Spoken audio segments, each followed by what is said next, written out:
about the west and started to roam. 6 long months on a dust-covered trail. They say heaven's at the end, but so far it's been hell. And there's fire on the mountain, lightning in the air, gold in them hills, and it's waiting for me there. We were digging and shifting 5 to 5, selling everything we found just to stay alive. Gold flowed free like the whiskey in the bars. Sin was the big thing, Lord, and Satan was a star. And there's fire on the mountain, lightning in the air, gold in them hills, and it's waiting for me there.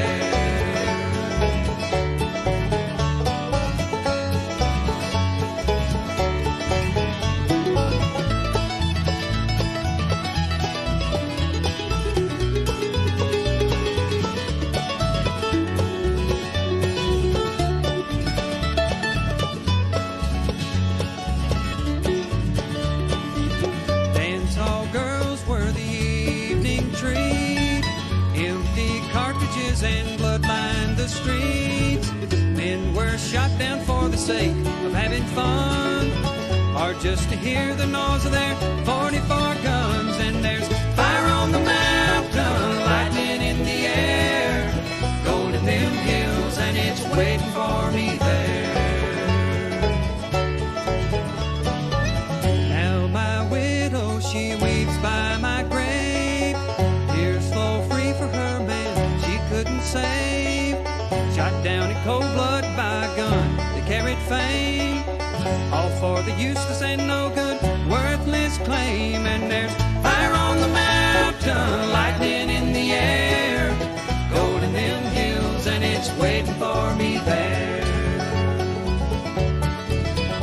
And there's fire on the mountain, lightning in the air, gold in them hills, and it's waiting for me there.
Five, four, three, two, one.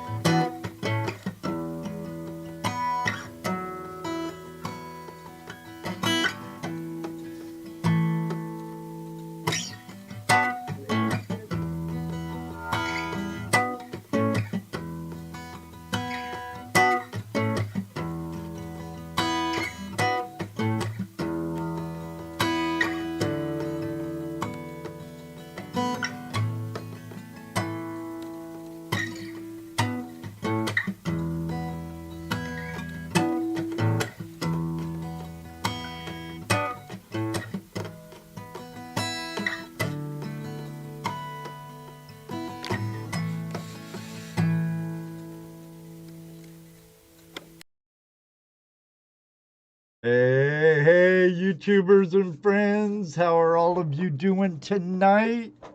Hope you're staying dry. Hope you're staying warm. I hope you all are totally excellent. I have, of course, with me tonight ToledoJess, Dano, and our favorite Vixen, Rose. Tonight is Open Line Tuesday, but we're having a little guest join us a little later for a special announcement. A friend of ours from prospectorsdream.com. But with no further ado, let's get this going. We'll be right back. Hey, YouTubers and friends, thanks for joining us for another episode of Tuesday Night Hangout Live with ToledoJess, Dano, the Treasure Vixens, and I. Now everybody's going to see me with my addiction. Yeah. Stick it in your arm, take it away from the vape. Hell. The vape just delivers it so perfectly. Hey, look, I think we're live, I think we are too. Ed was quiet for a little bit. I don't know because my Zoom interface is in front of the video, the live video, and my mute is on. Otherwise, we get this terrible. So wait, that's a little hint, people. When you call in, mute your YouTube. Yes. Audio. Mute your YouTube. Preferably have earbuds, because if you have it on speakers, we'll get an echo effect. And if you have the TV on in the background, make sure you turn the TV down. Yes. And if you wanna have some fun, get about 3 or 4 of you on Zoom or Skype, and all of you get on the video chat at the same time, in the same room, of course. Zoom, not Skype. Was it Zoom? It was one of them. You get this awesome echo. Oh yeah. That might have been on Skype when we did that. I don't remember which one it was. I know it was we were all in the same room. We all were on some video conference, and it was like Pink Floyd and stuff. Yeah, with no musical talent at all. Yeah, that was funny that night at Patrick's. we were trying to play a prank, but the prank pranked us. Right. We just had fun with it. Oh yeah. Everyone, how are you? We have Willie here with us. Thanks for joining us, Tin Man. And who else? Let me get GPU's in here. Yeah, and we have the Greenhorn Prospector, Jason. How are you? You can't forget Jaron, the world's greatest moderator. World's greatest moderator, Jaron. The universal greatest. It's like Pinger's here. What's up, Pinger? Gold Panner, how are you? Jason AU Colorado, what's up? Rocky Mountain Briggs is in the house. Rocky Mountain Life Prospecting. Vendetta. Glad your Saw package Luke Duke made earlier. it to you. Yeah, I did. Luke Duke's here. Luke. Hot Dog Diggs. What's up? Don G. Hot dog, diggity dog. You've been watching grandkids. You guys was in here earlier, but he had to leave because he's on a date night with the wife. Oh, Charlie, that is not allowed on Tuesdays. I told him on behalf of all women that he was allowed. Sorry, Ed. Shame on you, Rose. Shame on you. JP and the Bulldogs, how are you tonight? What up, girl? He can do that on Tuesday or on Wednesday, Thursday, Friday, Saturday, Sunday, or Monday. All right. Hey, check this out. Mr. Lodak, has gained another wrench today from a world famous stock trader that created harmonic patterns. Ah, Well, cool. you're just moving up in that chart world, aren't you? Your sis or your daughter's in the house. Hi, Jessica. Hey, Jessica. I in the haven't house. seen your sister for a while. Look, there's Ert. Ert's here. Earth Now, Radio. how is it, Ronald? She has a sticker and we don't. Hmm. I also have a magnet. Shame on And you. a magnet. Uh, And I'm pretty sure where's Mr. that Earth Ronald Radio guy knows at? the I'm rules gonna around take here. away his wrench. Where's that Ronald guy? I'm gonna He's take right there. away Get it. take Get away his his wrench. wrench. I'm way up on the chat list, going through it. JP Lons and more, say hi to Mrs. JP and the Bulldogs. Give them a pet. Who is prospecting? What's up? Tortuga Lisa, good to see you. There's Luke. Luke. Uh, LBPA for life. Yep, for those who know, no, Eric looks for gold. Welcome, welcome, welcome. Sheila, Digging good with to see you. Digging with Deej. Sorry I didn't say hi to you earlier. Hey, dude. She had a really good stream earlier. Some really good guests, really good conversation. Tip top show, sis. Great finds, good to see you. Who else? Gold Pro Unlimited, how are you doing, buddy? Get your package yet? Terry Curry, good to see you. Can do veteran. Is that Mark Miller that does the music? Mhm. Yes, Music Man Mark Miller. Yeah.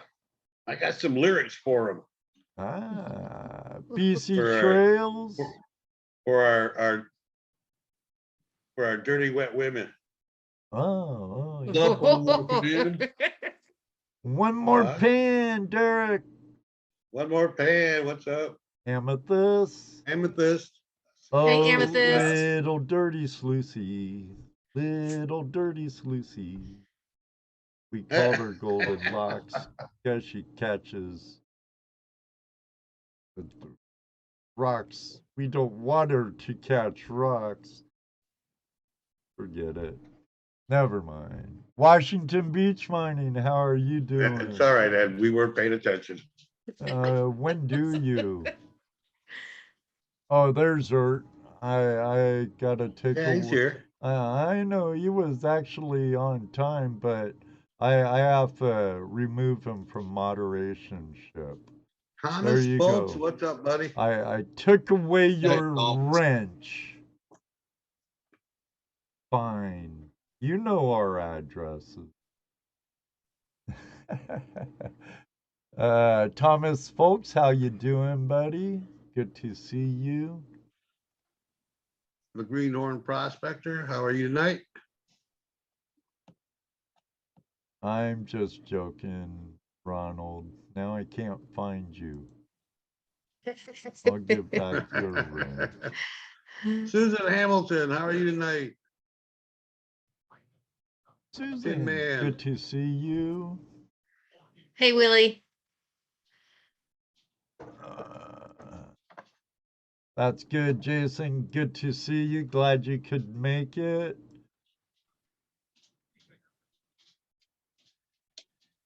Excuse me. I about tasted my burritos the second time. I think so. Did we say hi to everybody? I think we said hi to everybody. Well, do we hit David V? I just seen David V. There. Just because you're I said hi to him subscribed earlier. don't mean you deserve a wrench, Ronald. But you're here on time. Good boy. Good boy. Because you know we hold it over on you every week. Even when you don't show up. You know we tease you so much because we love you so much. There you go, Ed. Send him your address. You should have it. Well, he wants you to send it to him again. I will, but not right now. I have too many things open, and you have No, do it radio. now before you forget. Oh, I won't forget. Here, I'll write a note to myself right now. Send Ronald address. Now, when you guys go to hang out with Ed next and you help him clean up his shed, you're going to find that note on the floor. Yeah. No, I'm not in my shed. I'm in my Or lower level. in his studio. You might find it there, yeah.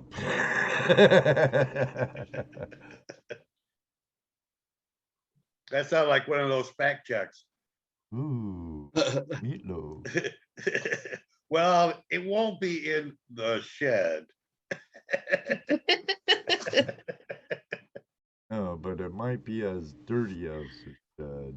Carl Miller, good to see you. Carl Miller, how are you, I man? cannot remember. I'll send it to you, Ronald. No worries, buddy. Just giving you a hard time. What are friends for? And then when you get it, Ronald, put it in your notes, your addresses. That way you'll know where it's at. You know, I think I've said this before, but when I started mailing out Vixen stickers, I went to an Office Depot or an Office Max, I don't even know what, and I asked the young lady there where their address books were, and she didn't even know what I was talking about. She didn't know what they were. She had to find somebody. Somehow I do that. It's like when you show a kid an old telephone, especially a Mhm. dial-up. They're like, "What's this?" Or Have you seen a cassette. that meme? Have you seen that meme? Two kids standing in front of a phone booth taking pictures of it. We found something in the wild.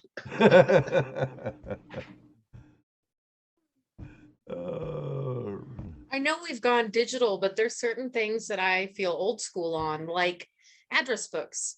If your computer crashes and you lose that information, I guess unless you have backups, but I mean, I like a good Or old your fashioned address phone book. dies or drops in Yes. the water or something. Yes. It's Yeah. like, oh my God, since these are nothing more than a real tiny computer nowadays, you know? Yep. Yep. Yep. Hell, my phone has more power than my first desktop. Oh yeah. Absolutely. Oh yeah. I mean, Absolutely. way more. And that was, what was a gateway? Mhm. Gateway. I like a Commodore or whatever, you know. Shoot. Remember those old days? Big old floppy disks. I still have the cow. You? I still have the cow. Yeti When you bought a Mountain gateway Trading, computer. good to see you, Chuck Elder. When you bought a gateway computer, you would get a little rubber cow with John, been a while. Good seeing you, man. Mountaineer Michael. Mountaineer Mike. Yeti. Yeti. Package A or you- package B. Either one works for me. And let's not forget our lurkers like Patrick Patrick and Two Moore. Toes, Gary, Gus, and Two probably Toes. Tomcat, and some guys that are Sometimes possibly HD listening. Chevrolet. Yeah. And all our he other, listens while he's at work. Yeah. and everybody else out there that's just lurking and listening. We Don't necessarily want to get involved in the chat. I don't know if And sometimes I don't blame you. Watching this chat sometimes they go kind of weird. Yeah. Well, we go kind of weird sometimes. Well, I know we do. Birds of a But feather, you guys. expect- Birds of a You feather. expect that flock from together. Uh-huh. Yeah, we go astray a bit, don't we, sometimes? But Yeah. everybody, all the Flash fam, if you didn't see it in my community tab, I phasing out the members Lawrence, did only you see what Lawrence says? Facebook group, and base model iPhone has 1 million times more memory than the Apollo mission used. Yep. I'm phasing out the members only group on Facebook because it isn't fair to the whole Flash fam. So it's a public group for creators and listeners and anyone in the Flash fam. Links down in the description and here in the chat. Feel free, join us over there. Share your live stream, share your videos, share your treasure porn, since you know how much we love treasure porn here. So let me ask you, since you made me an administrator. Well, I No invited politics? you to be an administrator. You Well, didn't and I have to accepted. accept. I know, I accepted. Okay. So let me ask you, no politics, no religion, no picking on people. Ban everybody. No, I'm They, like, they all pick on me. How am I gonna stop be that? respectful. Be Right. Don't go crazy with sharing. You know, there's a difference between sharing and spamming. Yeah.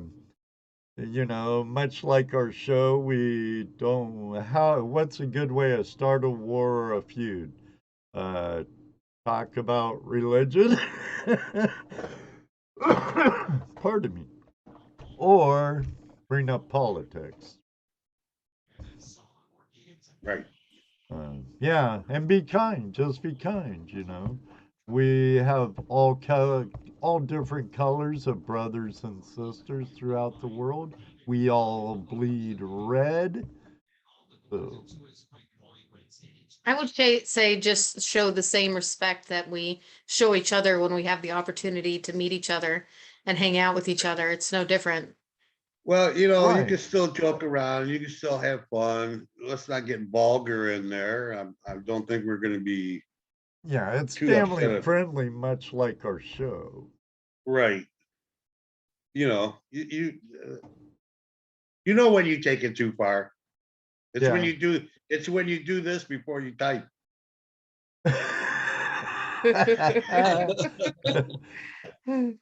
Yeah, right. Okay, I can type this. Yeah, I know. You're a Like lot that. like Dano. We talked about that before, Michael. Dano, but Dano's other half is in it, so she could say, "Oh, Dano, look." So. Thanks, Barbo. No Facebook for me. Well, we Yeah, know. we're gonna break you, Dano. We're gonna break you. They'll never Man, break don't me. even try. Now, Why? Dano, Facebook for me is a tool. It can be whatever anybody wants it to be. I don't want it to be nothing to me. Right. That's why it's I'm not. just saying it's a tool. If you're My worried, friends, I see them at the river. I see them at the. I don't have them all understand across the that. country. It's a tool, and all tools can be used good or poorly. If you're worried about being on a list or being monitored, sorry, too late. Already Yeah, done. let me talk to you about driver's license. The Okay. commercial I remember watching when it first come out was that girl said she had her mom and dad on Facebook. They had 250 friends. She says, I have 2,500. That's living. Ooh. Screw Facebook. Ooh. Hello. Yeah, I have Hello, like 2,500, but that urban don't rule my van life, life. you know. I'd rather be like you on the river with my friends. But My friends are at me with the river. They're not on a cyber network that I consider them friends. I see and talk to my friends. I have a lot of family and friends, actual friends that I'm friends with, and I communicate from school. You've got a phone. You can call the phone too. Phone? Line's always open. Then you have to hold it like this, and it gets tiring. You hit speaker and throw it down and you talk. Beautiful. You put in these earbuds with the speaker that hangs here. Beautiful. There you go. Hey, I got hands free in my car. My car answers my phone. I think mine does now. Yeah. Yeah, I think so. I ain't went all the book yet. Our 1-year member anniversary from Ronald. Happy 1-year anniversary as a channel member. Hey, Ronald, can you be a little more specific on your question there? Best Well, piece I like you have how found. I like how broad it is. I think it gives us all the opportunity to answer with whatever we want. I like how he. Well, my mind was going down the wrong screams it. side of the street on that one. It's He like, wants to see, are we gonna Hey, stay up on the guys! sidewalk or fall in the gutter? hey guys, for the group, what's your best piece you ever found? I don't remember her name. Oh, hear that, Ruby? Hit him, Ruby. It should have been Ruby. Hit him. I want to see it. Next thing you know, Jesse gets. She would come flying, hit me with the side of the head. Jeff Brewer. Best That piece wasn't I very found. family friendly. No, it wasn't. No, it wasn't. Well, you know, we go astray once in a while. We're only human. You know how easy it is to knock me into the gutter. Yeah, You You know see, us. I think we Ruby. do I'm gonna knock you fantastic- into the gutter. I think we do a good job of always using innuendos and puns and being funny. So even if the kids are watching, it's like a Disney movie, you know, only the adults get it. No, that's not true. Don't let kids fool you now. Well, So, the guys- best piece of gold I rebuttal on ever that? found, Ronald, Yeah. was about that big in Northern California many years ago. 1993. And to this day, I'm still chasing that dream. Wowzers. I sold it the very same weekend I found it. Had 3 kids. Bills to Yeah, pay. I gotta. Yeah. 12 hours away from home. Driving. Not walking, be months walking. Now, what's your best piece, Rose? You know, I have a tendency to always lead to that, you know, I always say it's a wagon wheel, but we actually believe it was farm equipment. It was a wheel for farm equipment. But you know, it was like 4 feet by 4 feet, this old wagon wheel, I think was the coolest thing that I've ever found. I don't think anything's ever topped that. Was it just the metal or the wooden spokes and all? Metal, just the metal. The metal ring. Yeah, and the spokes were also metal, which is why a lot of people Oh, said it was farm equipment and not an actual wagon wheel. Yeah. But it was still pretty epic. I couldn't believe it. I love to think about how it got there and how long it had been sitting there. And I can't believe we found that piece of history. And then- David, Dad and to help raise 3 young kids and a stay-at-home mom. Vicky, Ryan, good to see you. Hope all's well up there in She got her New Matea England. pan.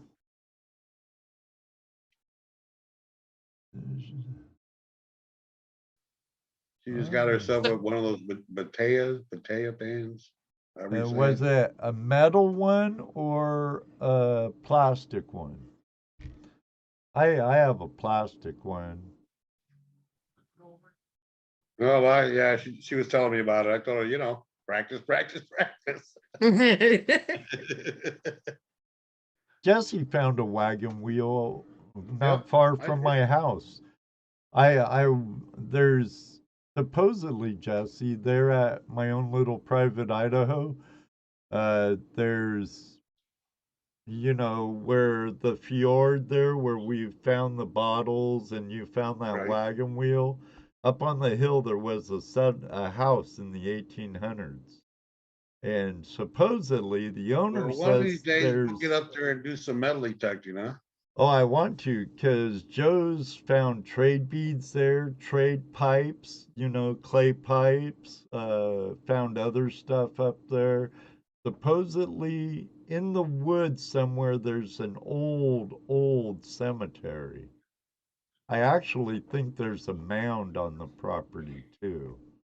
So, um, but I want to explore it more. Definitely, definitely get the metal detector out there, see what kind of goodies we can find before planting or after.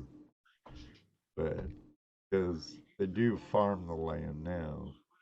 Practical Ken, good to see you. I still question that. Jess and Dana, what were your guys' best finds? Treasure hunting? Yeah.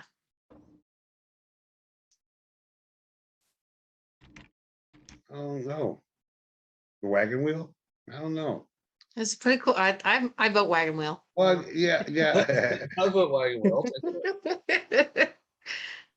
Well, it was pretty cool. It was late in the middle of the creek, and we were just kind of walking up and down. And what you found a couple bottles. Yeah. Found that wagon wheel laying there. It's all rusted out. It was just the metal outside part, the metal ring. It looks about wagon size. It doesn't look like a piece of farm equipment size. No, the only thing there was the ring. So It always makes you wonder, like, what was the story of how it got there? Is it their flat tire, and they just had to leave it behind? And how long were they stuck there for? And did they have to call for help? Like, I love that stuff. I imagine if I'd have looked a little bit harder around there, I might have been able to find the hub, which would have bearings and stuff in it. Then you could tell how old it was. It was hard to tell. It's just, like I said, it was just a ring. And if you know how they make wagon wheels for wagons, they're in sections. They're in, I believe, 1 or 2 spokes per section. And they put them all together and put them on that drum or that barrel shaped hub. Everything's just a wedge fit. They heat up the ring to expand it. They heat the ring all up to expand it, and they put it on the frame and beat that sucker on until it's up in the center. And then as it cools down, it tightens up on the wheel. Yeah. And it pushes all the web or the wooden dowels into the holes of the drum or the barrel. The hub. And that's how they make a wagon wheel. Well, thank you for that. I did not know. I watched it on PBS once. How about you, Dano? I don't know. Neatest thing so far is probably that cane topper that I found out there on that bar. That was cool. It's like a greyhound's head. Yeah, that was really cool. Where we met. Well, same place you guys went to, was that same out there. I guess these would be my best ones, though. Yeah, but my 3 nuggets. Oh yeah, from California trip with 2 toes.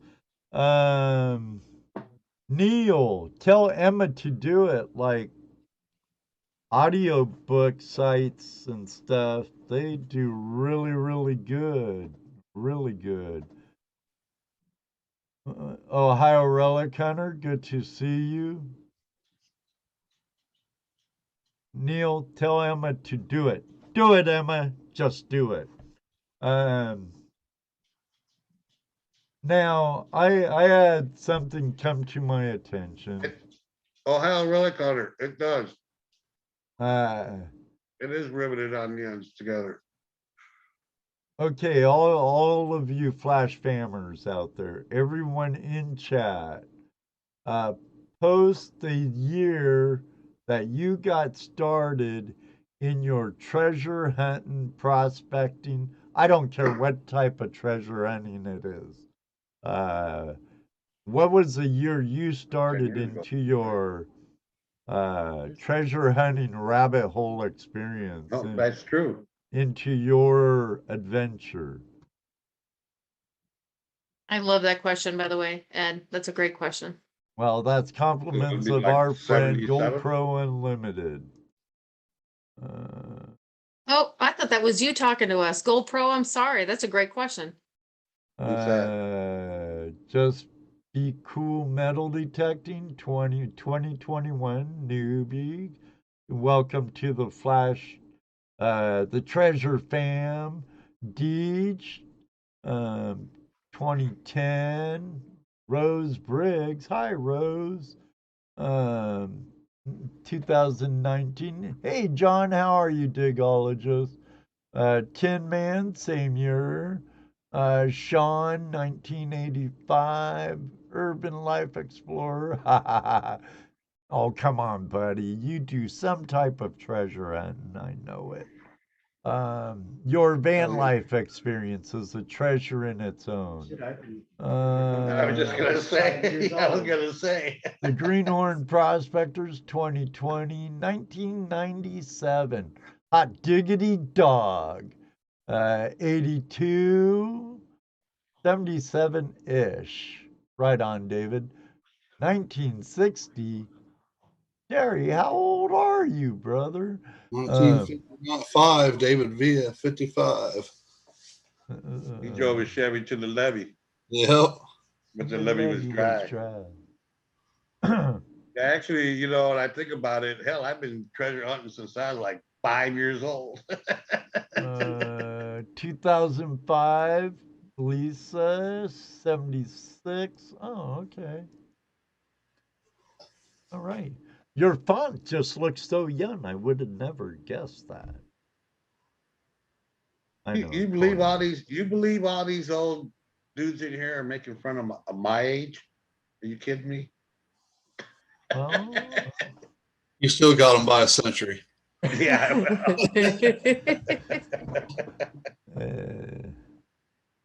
You were born in the 1800s, right, Josie? No, the 1900s. I'm a baby boomer. So do you get mad when people say proud okay of it, boomer? and proud of it too, by the way. I got to see all the changes. Geocaching is a form of treasure hunting, Jason. So Absolutely. Yeah. Absolutely. Yeah, definitely.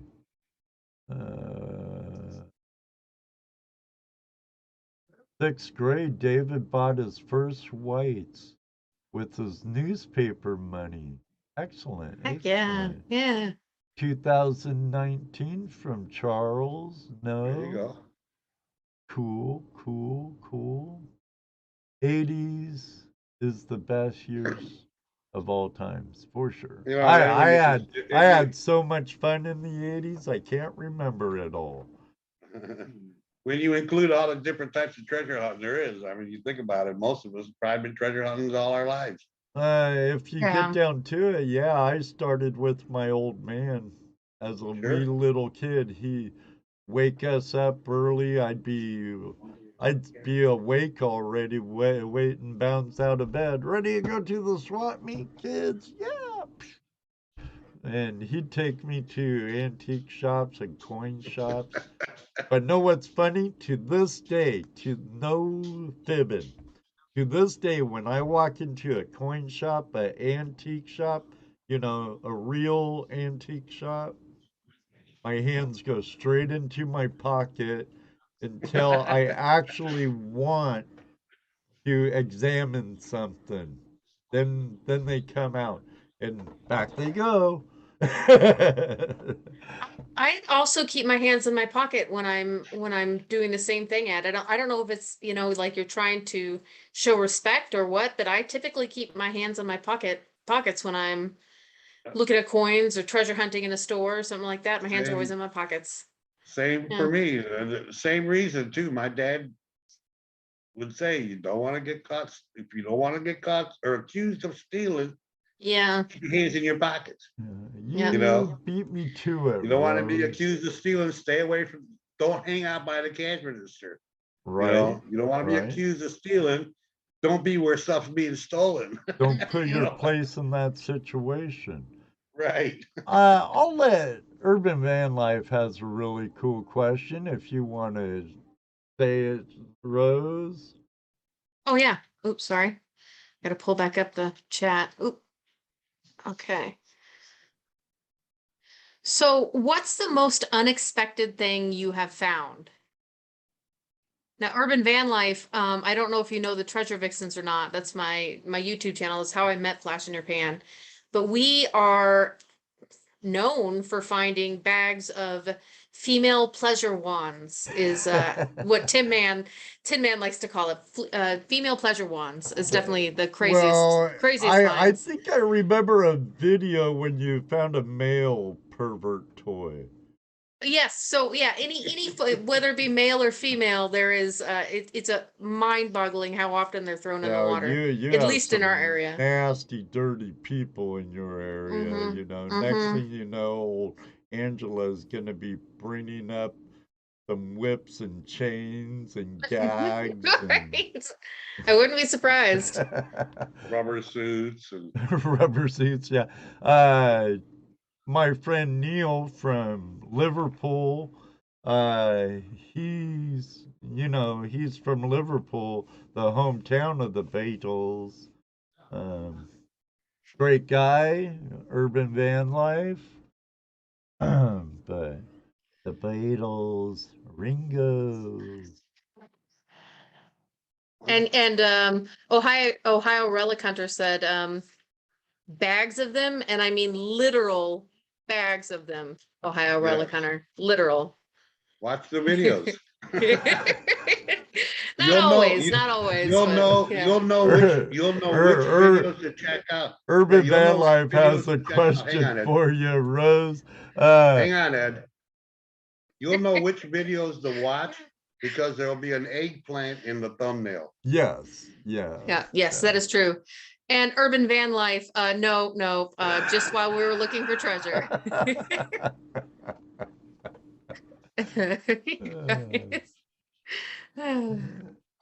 All right, you guys, your turn. Oh, jeez. Oh. What was that question again? Unexpected. Most thing you found? unexpected thing you have found. Can't think of nothing too unexpected. Nothing really, you know. There's a lot of trash, a lot of bullcrap stuff. Yeah, pulled out lots of trash. Crack pipes in the while dredging. Hypodermic needles. A lot of junk at Pirates Cove. A lot of junk. That must have been the dirtiest place I've ever dredged. Right down to zipper teeth that you think was gold when you was panning it out. Oh yeah, that would piss you off. Oh yeah, look at that picture. Oh man, that's a zipper tooth. Zipper tooth. Oh man. Zipper teeth. Yeah. Out the wazoo. Yeah. Definitely. For me, unexpected. It was actually happened at an auction. I got a piece of furniture really cheap, really unexpectedly. I won it, and then when I researched it, I got it real cheap. So that was very unexpected. You know, nice piece of furniture too. I like auctions. I find lots of treasures there. That and flea markets. Yeah, Yeah. I'd like to go to more. I'm sure there's some really cool things to be found at auction. Yeah, well, you got one down the road. Happens, I think, once a month, don't you? It's on Tuesdays though, so I It's on can't Tuesday. really Oh, hop well, in. Yeah, I need to go to him and say, hey man, you need to change your day of auctions because I want to go. Yeah, I'm doing live stream, but I want to come here. But I'm doing a live show on Tuesday nights. I haven't stopped any time in going on 5 years. I'm not gonna stop now. Right, Paul. Eat well. Hope you're not having hot dogs. Hot doggity dog. Our friend Hot Dog Diggs used to be Detect Okanagan, I believe. Correct me if I'm wrong, Paul. Oh yeah. Wait. Where's that at? I got too many things in my encoder. I can't find them fast, and I don't have a Stream Deck thing yet. Oh yeah, super chat. Just a little behind. Okay, I thought it was Okanagan Digs. Have a good night. If you're done eating before we're done, feel free to come back in. I don't know whose pleasure wand fund that's going to, but it must be Ed Downs or Jess's. And that Dano and Jess.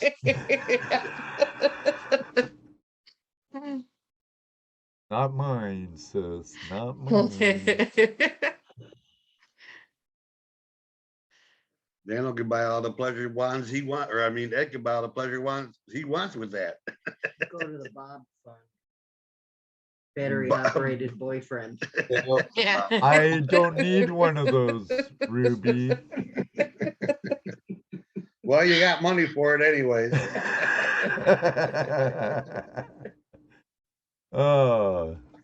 Thanks anyway for the super chat and your cheeky remarks. Oh, God love those English. God love those English. Love their sense of humor. Marcos. Well, let's bring in our friend before we open up the lines. We just can't keep him all night, right, Jesse?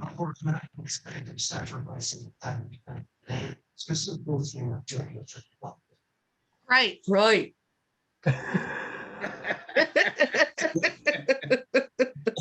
I'm like, You got a lively house tonight, huh? I'm like, who are they sacrificing? Hi, Vicky. I don't know if I said hi to you earlier. Oh, okay. Yeah, we need a victim. I mean, a guest. Well, we do, but someone wanted to come in because we'll be giving away some dream mats tonight. So you know what that means. So you better stick around if you're interested. But there's a release of a new product, and you'll be able to see it here second, because he already dropped a video. But we'll be the first show that will be putting it out there. I don't think the video's dropped yet. Oh, it's dropped. I watched it. I got it queued up right here. Oh, it's on YouTube. Okay. He's probably working or doing something, so we could actually bring a victim in a guest in until then, right? Right? Your show. Our show, friend. All right. Yeah, no, not by Ronco.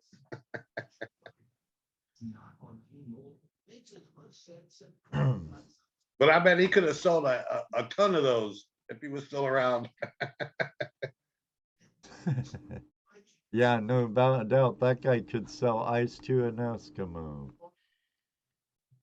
Ron Popeil, yep, the Popeil pocket fisherman. Yep.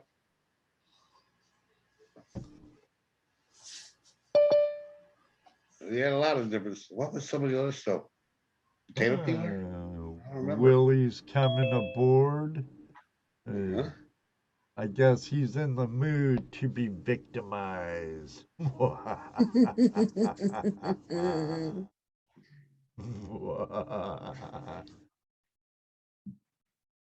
Need to unmute your mic first, though. Yeah, there we go. Guess who? Hey, David, I had one of those. In fact, I had one of those when I was hitchhiking around the country. Those pocket fishermen. I had one in my backpack. I had a pocket fisherman too. They were pretty handy. Yeah, they were. Nice little tool. Hey.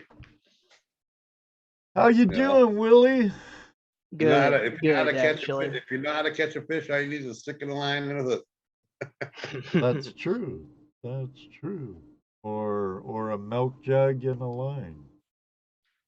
Or a full stick of dynamite. There you go. There, That's the old way Dano, to do he's it. like, hell yeah, buddy. I knew I'd wake Dano up. Dynamite in a boat. We going fishing. M80. I got a case. GoPro Unlimited still has his pocket fisherman. That thing's a collectible, I tell you. All right, pocket- Willie, we have our just kick back, relax for a minute. I'm Sure. gonna be penning this guy here in a second. Your background's starting to look really good. You got a lot of good stuff going on back there. Yeah, that's just a superimposed image from my computer on my TV. It's smart. It works well. Yeah, it does. Oh, it's David. David Peterson, the creator of Dream Mat. How are you tonight? Hello. Hello. Are you there? His microphone is not connecting. Says it's connecting to audio. I can't see any of that. You didn't see any of it. Oh, there we go. There we Dream go. Mat connecting audio and can't hear you yet. Okay, well, momentarily, the creator of these, Dream Mat, will be right with us. So we'll go back to.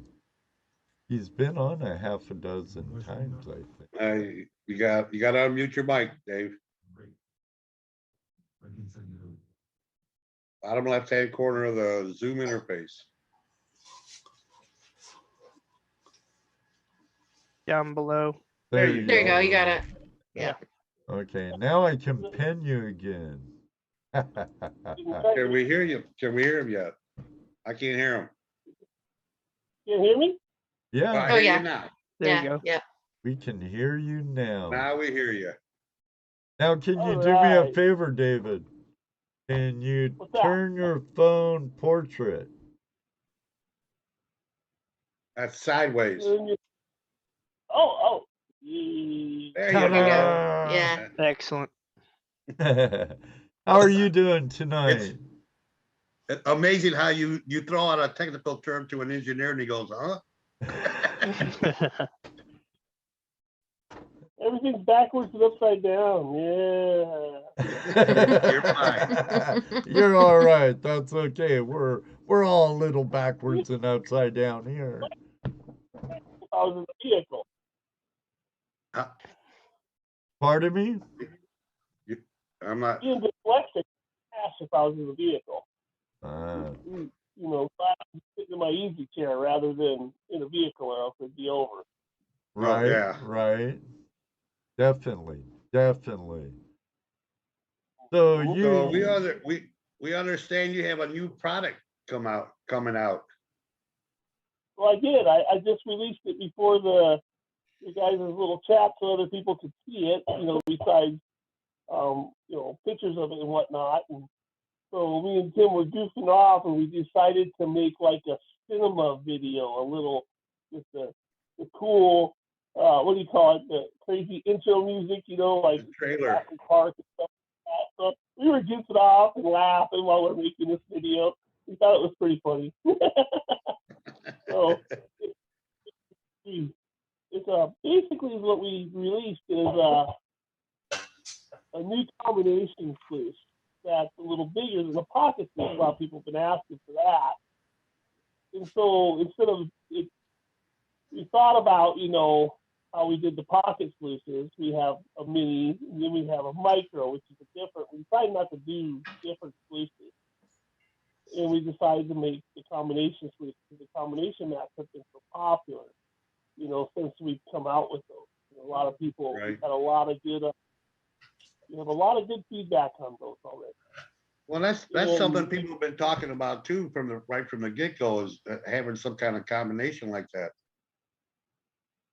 You know, You know, one of combinations can limit you sometimes, meaning that you're limited by the mat that has the slowest flow in the smallest amount of material size. So making a combination mat is really challenging for a person to be able to shovel onto and still be able to benefit from all the different mats.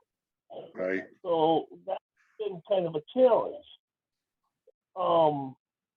So doing that, I'll be able to do that and get good results was a good thing. Now, because we know that there's other products out there where you can mix and match stuff. And Right. But that combinations always don't help because you're again limited by the least performing mat. So trying to put an intelligent system together that benefits them all was a challenge, So of course, like for example, like the combination mat, you put them in a high banker with a lot of high flow, and not just a sluice. You're probably going to have overpower the micro cell, meaning you will like wash it out, and because some high bankers flow really fast, or dredges flow really fast and stuff like that. As a sluice mat, we see a lot of people put their V-rib at the top of their flares. Although there's a lot of the other guys that do that. They put the V-rib up there for an indicator. And we even see a lot of that on some people that have green mats. Like for example, like Jeff King, one of our green mat fanatics over there in New Zealand, is always taking all that big gold and making us all jealous. He's got the V-mat up there at the top of the sluice. And for a long time, I've always thought, why are people? I should start doing it, but I haven't my own sluices yet. Put the micro mat up in the flare, and even though I have piles of dream mats because we make them, I kind of felt bad cutting the dream mats and putting them in the flare, cutting them, And I was like, oh, man, I cut them. Other people are going to feel bad cutting them. So we need to come out with a combo mat so people don't have to cut the micro mats down, like from the cube tray, and make these flares. So when we did that, we finally got those combo mats out there. We're seeing that there's a lot of people that realize that never had the micro mat in the stream before are really excited about seeing all the gold, to be able to see it in DreamNet cells and get that high recovery up front. So they're kind of, the fine flower gold. So bringing that whole concept to a backpack or, like a little bit bigger than a pocket sluice, but an adventure sluice, we're calling it, is really the goal there where people can have a small sluice. I know we got a 6x24 sluice that works really good, but having a small sluice that is, all urethane, but harder, that they can put in a bucket, in glove box, whatever, saddlebag, that they can take out and go sluicing with is pocket sluices actually are pretty small. So to actually sluice with them, that's really not what they're for. They're more for fun. Not so much just for kids, but just for small stuff, for sniping, checking, kind of always having something like a small multi-tool. But now we got basically one that is the actual sluice. So sluice it with it really put a lot of material through. And go ahead. Don G, David, he asked me, Ed, mention this to David, please. David, you going to make some leg stands for these minis? And what about micro high banker with pump? That's pocket model. I I'm not quite into the equipment realm yet. I have some friends building some equipment for me local. They're just getting started. And it hasn't happened yet. And a lot of that is the only reason that I'm going to be building equipment in the United States is because Paul's in Canada and it costs so much to ship. For Right. Paul Jarvis, Our friend Duo Paul. have to build equipment. He makes some awesome equipment. I wouldn't have to be, and actually we talked, even Jarvis, we talked, it's gonna come to the point where I told, we're gonna be selling some of Paul Jarvis's stuff in our store when it works for him. What happens, the minute Paul talks about, hey, I'm gonna make you a whole bunch of stuff and I'm gonna bring it down and we're gonna put it in the store, he gets super busy and sells it all. And so it's like, and then make some more. So it's one of those things where eventually we're going to see Paul Jarvis's stuff in our web store. We're going to sell some of it. He usually gets a big bundle of stuff built up, and he doesn't, for some reason, if he doesn't sell it all, we're going to put it in our store. But it seems to be always he builds a bunch of big stuff, so he's going to bring it down and he sells it out. So, but shipping costs a lot, so to come over from Canada. So we're going to be doing some kind of bare bones stuff. We're not going to do what Paul does because he's kind of like West Coast choppers of, sluice making. His stuff is really cool. We're just going to be like our sluices. It's going to be the aluminum. We're going to do leg tips. We're going to do small little pump heads. We're going to bring the speed banker, the 12-inch speed banker to the market. We got a lot of products that we're bringing, but we're not fabricating in-house. And the reason we're not fabricating in-house No. me and Tip can't keep up with the dream map part of what's going on. And just like what we just did now, we've just created more pain for ourselves. Meaning we got to produce a whole bunch of exclusives now. So we're maintaining with that. And we got some friends that are going to make some products for us. But it's kind of slow coming.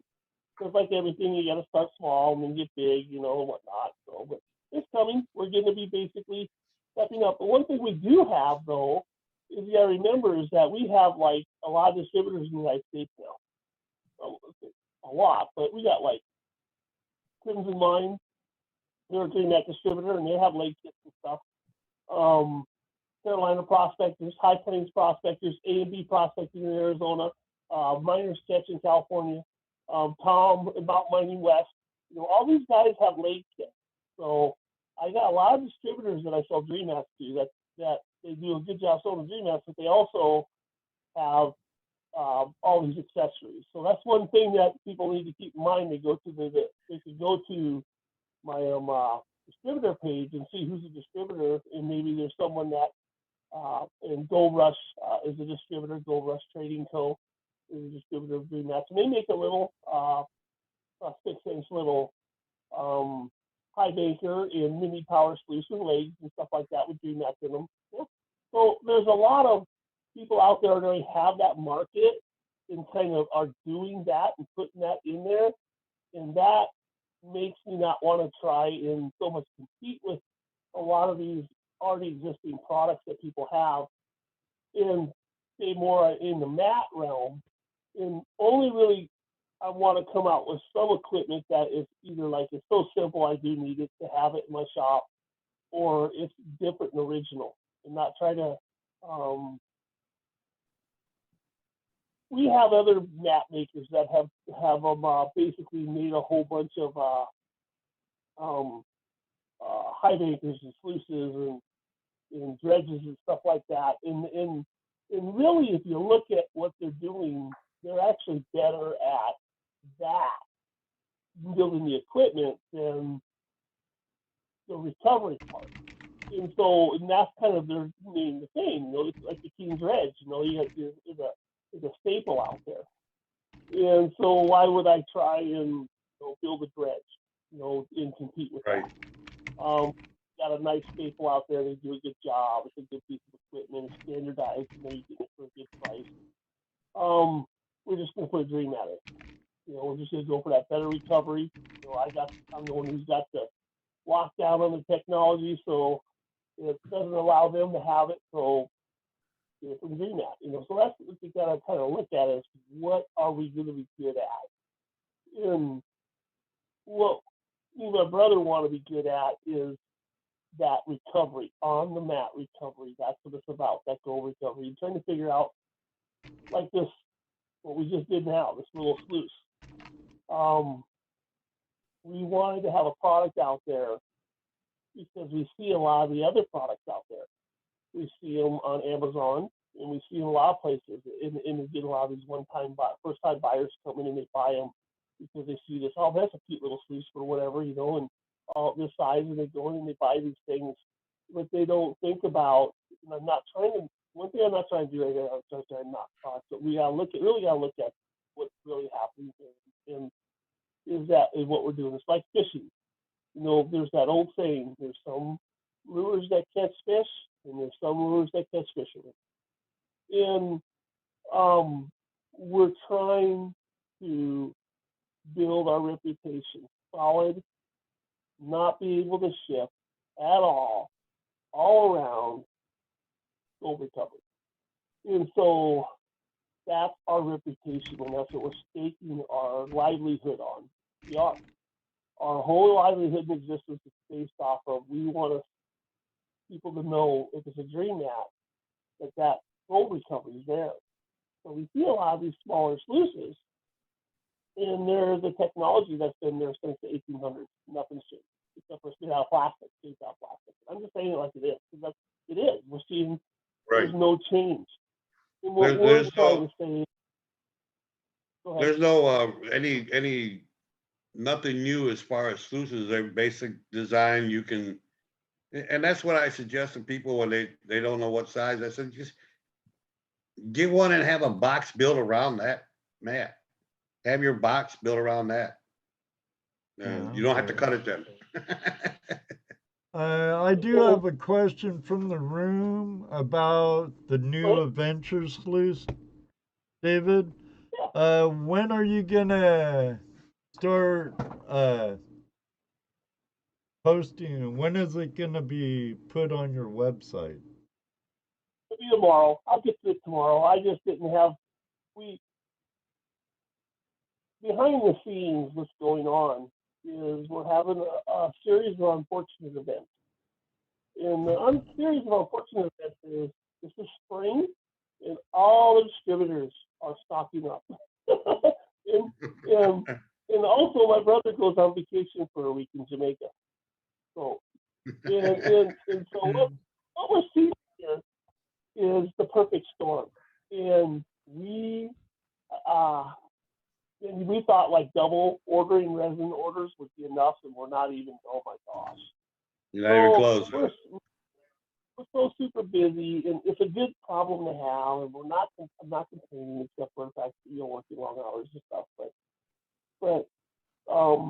so it was pretty funny, you know. I told Tim we're gonna launch the product tonight, and I go, well, and he's all like, well, aren't you gonna make a video? And I look at the clock and I go, well, I got an hour to make a video, and he goes, we could do it. Well, speaking of video, want me to play it? Yeah. So and Tim goes, on the way out the door, Tim goes, well, you put it on the website already. And I go, no, that ain't going to happen today. That'll happen tomorrow. and he's all looking at me funny, you know. So we'll get it out there tomorrow. Yep. And one of the things I think people are going to really, really like, and I'm not going to let the tab bag, but they're really going to like this item, because we've decided to go head to head almost with these other guys, you know, that are on Amazon. So for size and everything. That's why we created the suits, that size. We looked at what the other people were doing. We looked at the market, looked at what was going on, and saying, hey, you know, people are asking for this. And that's a lot of things too, is that what drives it. And we want you guys to do this. We want you guys to go to our website, you know, send us an email saying, I want one of these. Why don't you make them? Because we count them. We do. We count them. We have them on the wall, show you. We need this. People are asking for this. People are asking for this. A lot of people are asking for this. And then it's like, a lot of people are asking for it for a year. So, we're trying to get this product out. And a lot of it, at least the people that are using the DreamMat, which thank you, are excited about, and they want to see, they have this other product, and they want a DreamMat product. And the reason they want the DreamMat product is they don't want to have to cut a DreamMat and put it in the other product for the recovery. They just want a DreamMat product. So that's what we're seeing. And so, and that's kind of cool, that if that customer push, that customer driven thing is I'm trying to stay in front of that, because there's a lot of different ones out there, and that this was pushed, so, and we actually have a guy that makes a certain product, and he goes, once he saw this, he goes, I need those, but I need you to make me one with no flare. Just cut the flares off, send them to me, because I'm putting them in my product. So, and he's been kind of waiting for this. And so, in these exact profiles, because this solves his product problem, as far as not having to build a box and not having to piece together these different little pieces of DreamMat that he has to cut apart for his product. And I was like, so it's like, so Daniel was mine, when we actually made this product also, that we were going to help solve some of his problems. So fun stuff like that. That's how our products get made here. It's always customer driven. We're trying to make that stay ahead of the customer enough. We had a customer tonight was teasing us about, he wants a 16-inch wide mat, we were teasing him because so far he's the only one asking for it. So we were really teasing him hard about it. But anyway. So Ed's got that video you put out. We're gonna play it now. Yeah, play my video. Yeah, we're gonna play your video. Yeah. Gonna play Hey, it. what's up, Otis? Play your video there as you showed us. Here, all right, everybody. Here comes the release video of the Venture Sluice by DreamMat. Get a good look at it.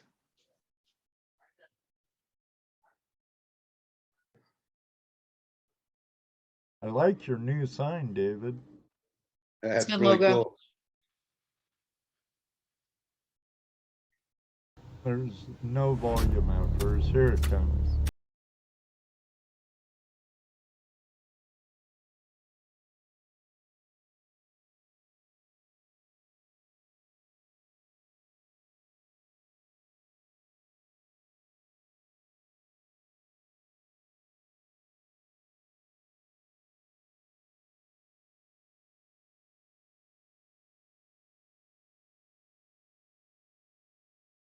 Low sound. I mean, it's low. Just use it. I have desktop Sounds like music. There's Dave after all. I can't wait to get my grubby little hands on one of those. Yeah, we're hoping people are going to go out and have some fun with it a little bit bigger than the pocket sluices, be able to go out and sluice. Clean up cons. One of the things I think people are going to realize a lot is they're going to be able to clean cons with these. I did a video a little while ago. Now, let me interrupt 1 second, David, before we get too far ahead. I do have full permission by you, the creator of that video and of your channel, to broadcast out during my show, right? Just say yes. Just say yes. Yes. Okay, hear that, YouTube? Everyone said it sounded good there. Awesome looking box. Of course it is, Bill. Now, another question from AU Colorado, Jason AU Colorado, David. Everyone says different areas. Do you have to change the mats? I made a high banker around the original matting of haven't had a chance to try any advice for 10-inch mat. I could answer that, but I'll let you answer it. So the original mat does really good in a lot of arenas, you would say, different dirt. The reason we came out with other mats is people were wanting to classify and go into high bankers. So they didn't need the original cell, meaning they could slow down how much material is going into it, because a lot of the rocks are coming off the back. They can level out the flow, and they can flatten the pitch.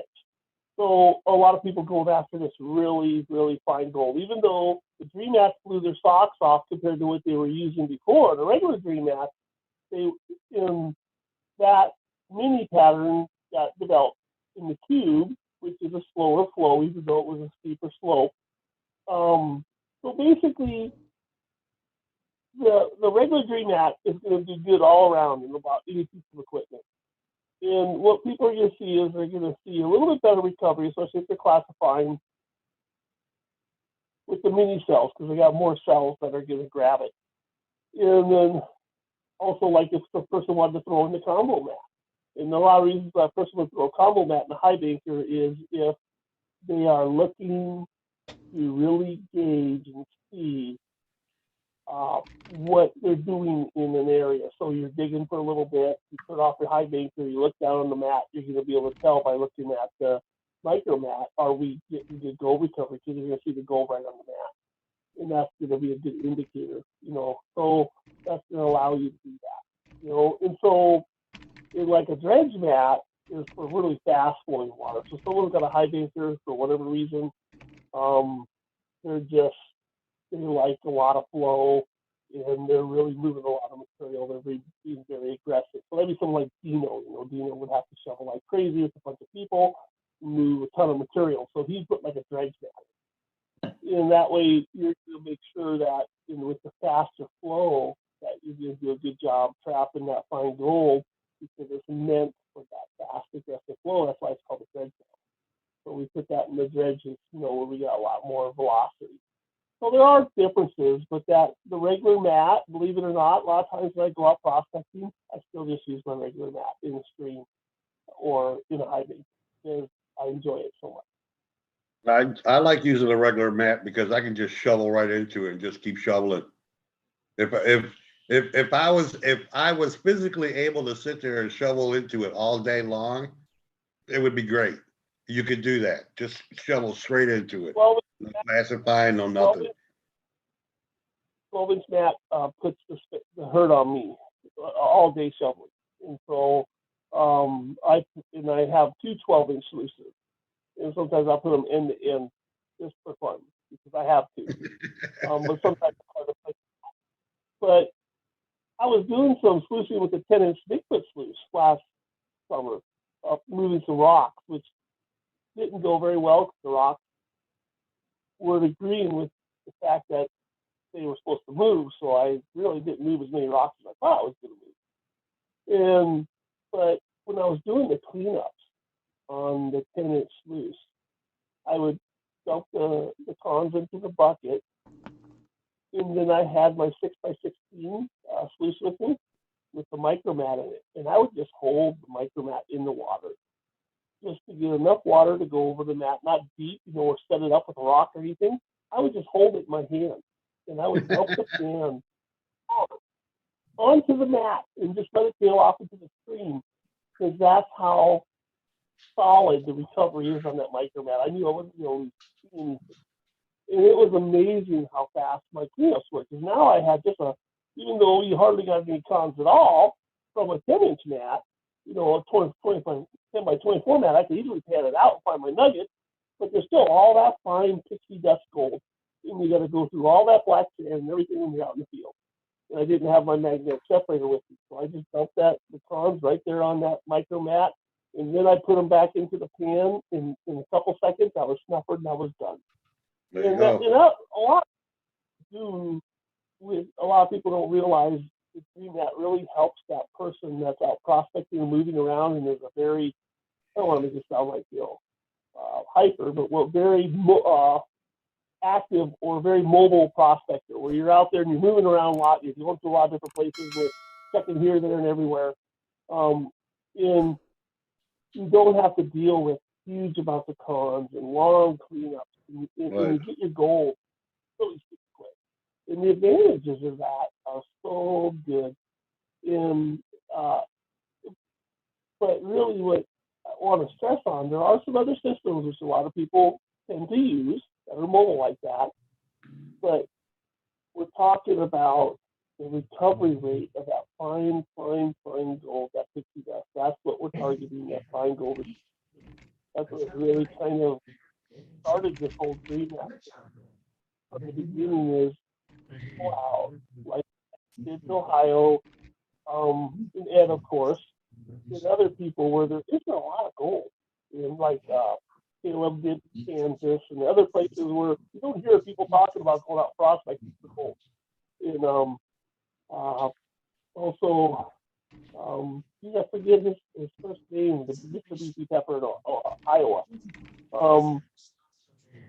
Comes in a second. But places where people don't normally go for gold, and they have the other system, and they're out there switching, and then they drop a DMAT in the same hole, and they notice that they're getting more. They're not getting rich, so we will never get rich. I don't know. Some people might be getting rich and not telling them, but they're seeing more color. And it's that fine, you're able to hold on to that fine gold. And that's what makes you happy.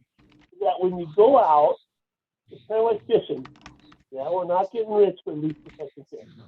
And fishing sucks when you don't catch fish. And so that fine gold recovery is what we're kind of our coin.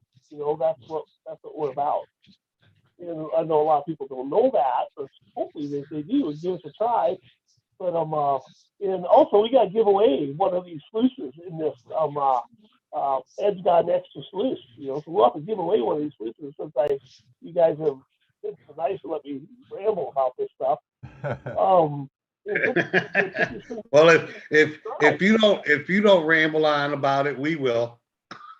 Okay, do you want? I was gonna give the other one to Dano, but since you're sending one to Jesse, I'll get Dano a sluice. You guys, those two sluices I sent you, Ed, were actually, I think, like number 3 and number 4. ooh, So we got them more now. We just didn't at that time. So we'll get all you guys on the show a sluice to hold and play with. We just haven't got around to it yet. right on. For saying thank you. Letting me come in and hang out with you guys, talk about this. I really appreciate it. Helps me help the audience, that we got a new product, and use you guys' platform to springboard is. Well, we appreciate that, and you've always been good to flash in your pen, and you've been a long time member of the Flash fam already, David, and you know how much we love your stuff.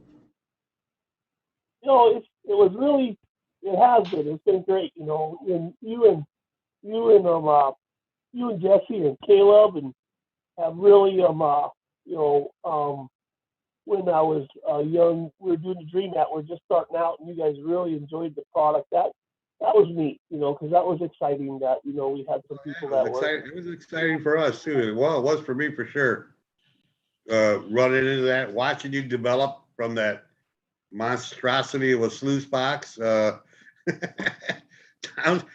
to but I mean it was really cool. I like the cups that you push down and the material just drops out. I just love that, but that thing. I got people asking for that all the time still. I bet. You still make them? And they want to try it.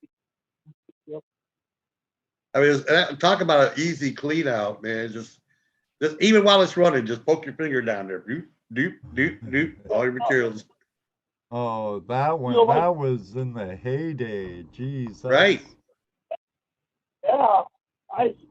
when we did that system in the Brush Creek mine, that was one of the things the mine tech said, is that we looked at a lot of their systems to upgrade our sluice, for the wash plant, and your system enabled a self dump so that we could monitor at the very end of the sluice to see what was going on, was the only choice, he said. And they did. They made all those self dumping troughs, and they were able to monitor, and they were able to tell how far the gold was coming down the sluice, and Right. they were able to monitor recovery, and they were able to dial it in, and it was pretty amazing build, and it's funny how that build, you look at that,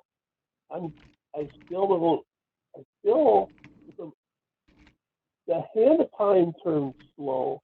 We think that everything's got to happen really quick because we have cell phones and we're all instantly gratified. And hit the microwave button before it's done. We're all in this generation of just, everything's just so fast, instant gratification, and we forget that a lot of times these things in industry take years. Like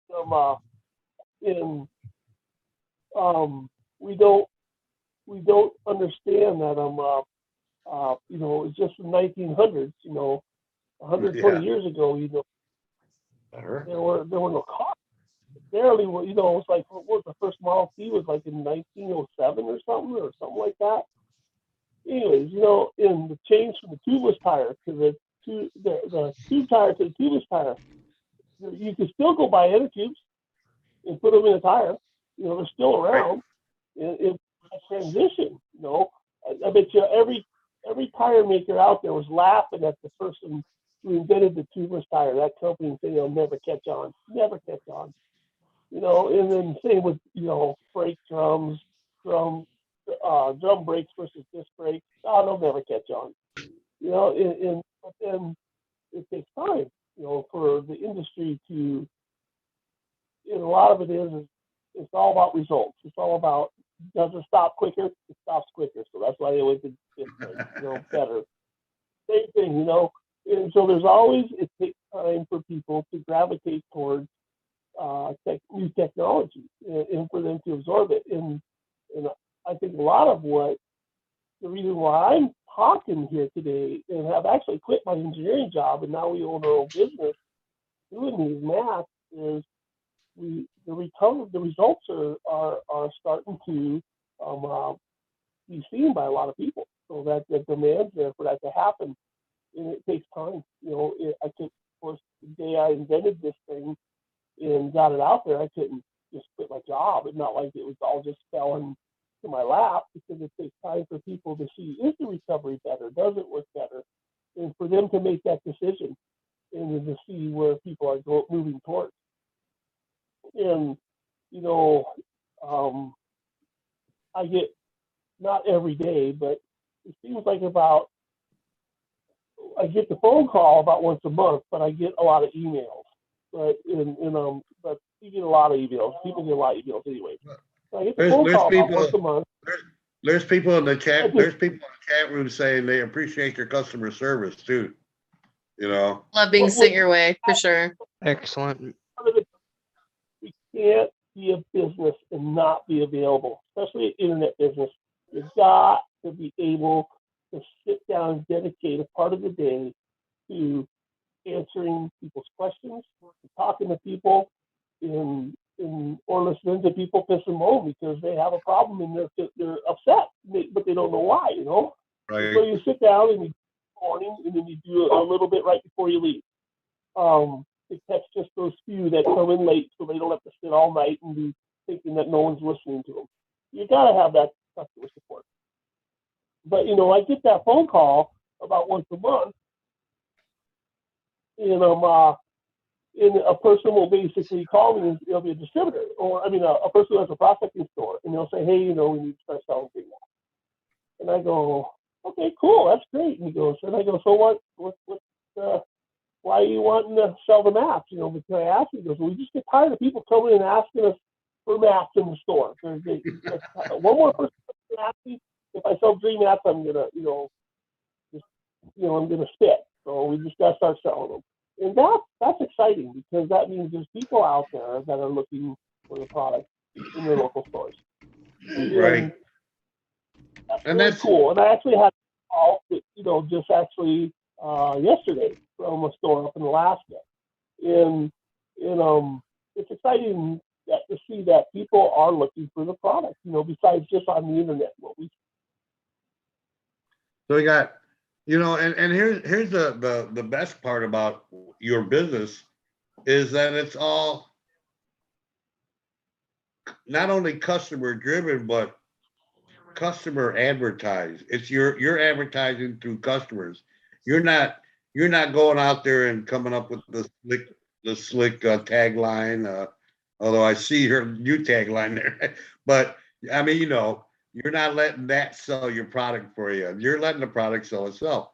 Like when I first tried it, you sent me that Dream Hat. I tried it. I was hooked, but not because you gave me a fancy tagline to it, but because I was able to find so much more gold out of stuff that shouldn't have had gold in it, that I was hooked. And then I took it to the stream, to a place where I have an idea how much gold I usually catch there, and taking that mat to the stream and running it, usually like I usually do, and coming out and looking at my man and going, wow, where'd all this gold come from? I never catch gold like this in this creek, And so that was exciting. And of course I'm going to talk about it, Right.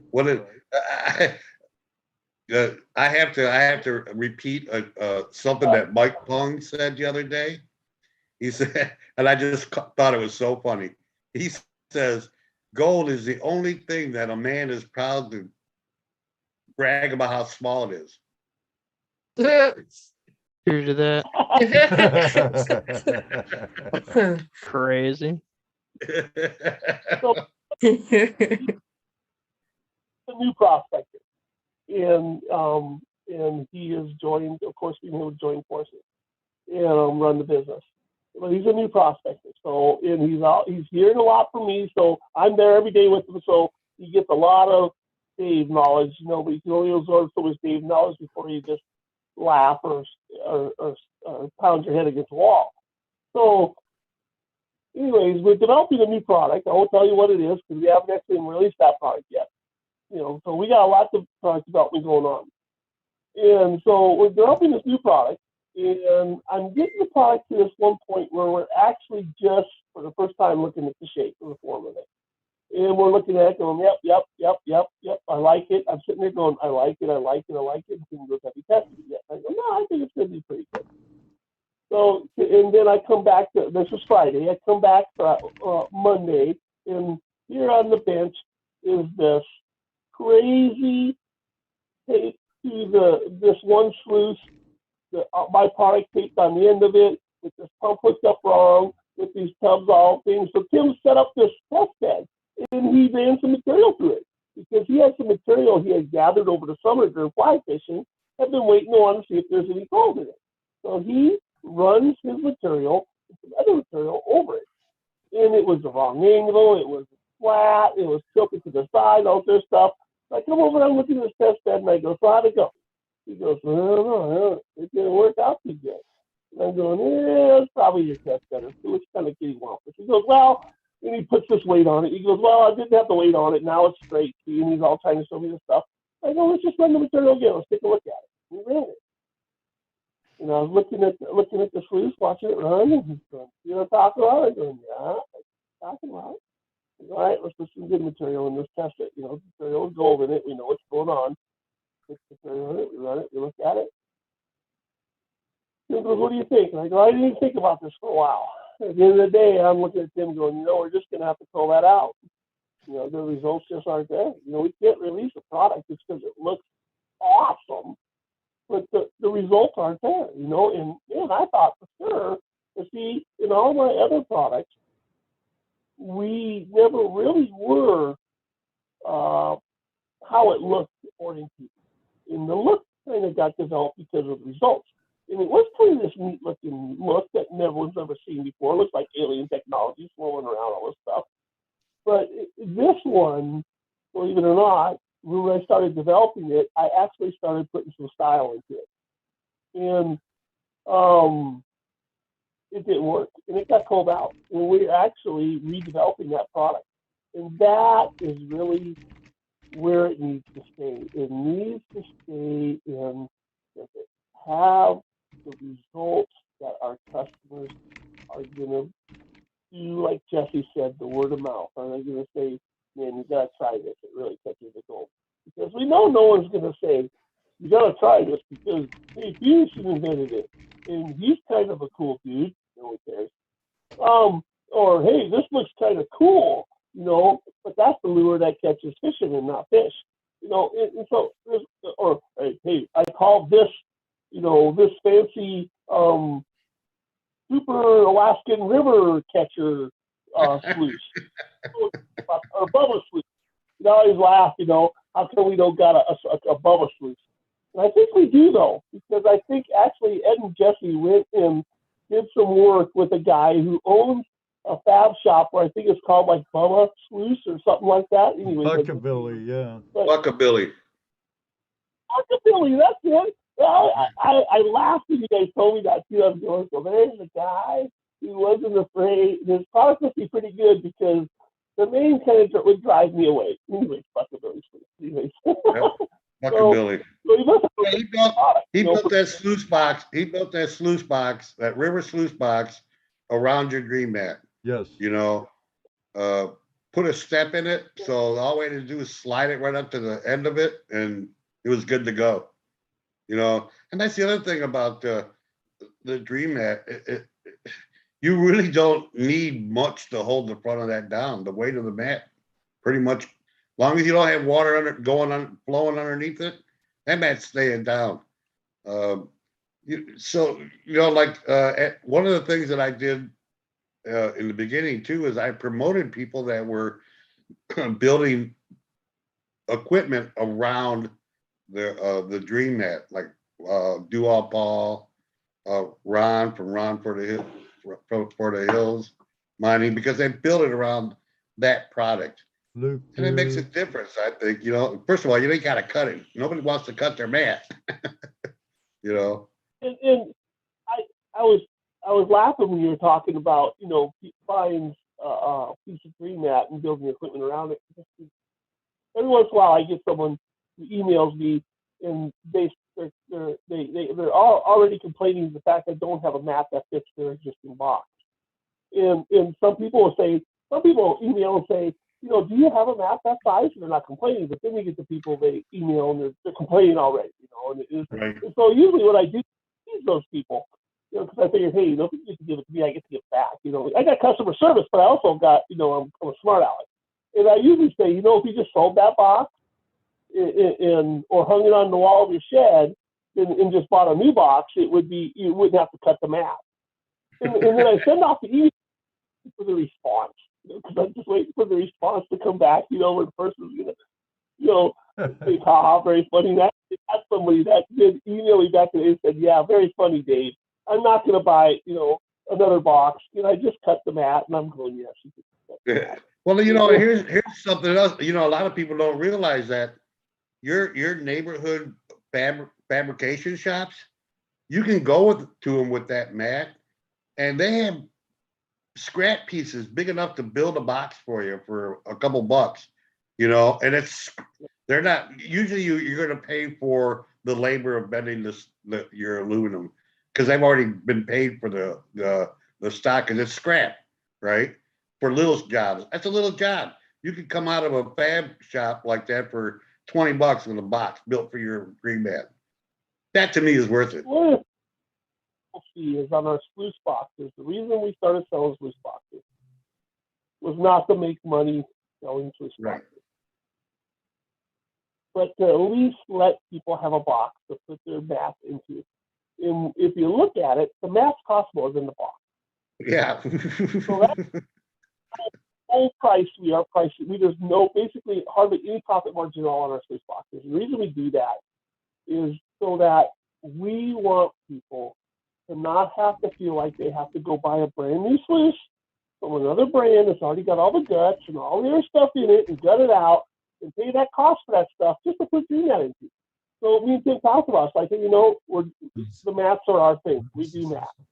So with the boxes, let's just offer the service. Let's get it out there.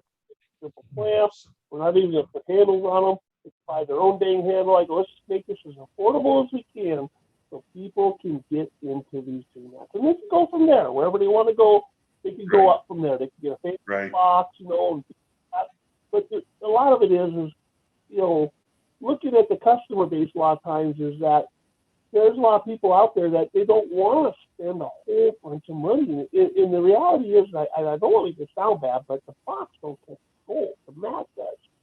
Now, there are nice boxes that have good handles, and they got nicer flares, and they're set up nicer, which there's nothing wrong with that. And especially when you get into high bank system, you got a good piece of high banking equipment that's easy to set up, doesn't tip over, it's rugged, you can throw dirt at it all day, like what Paul builds.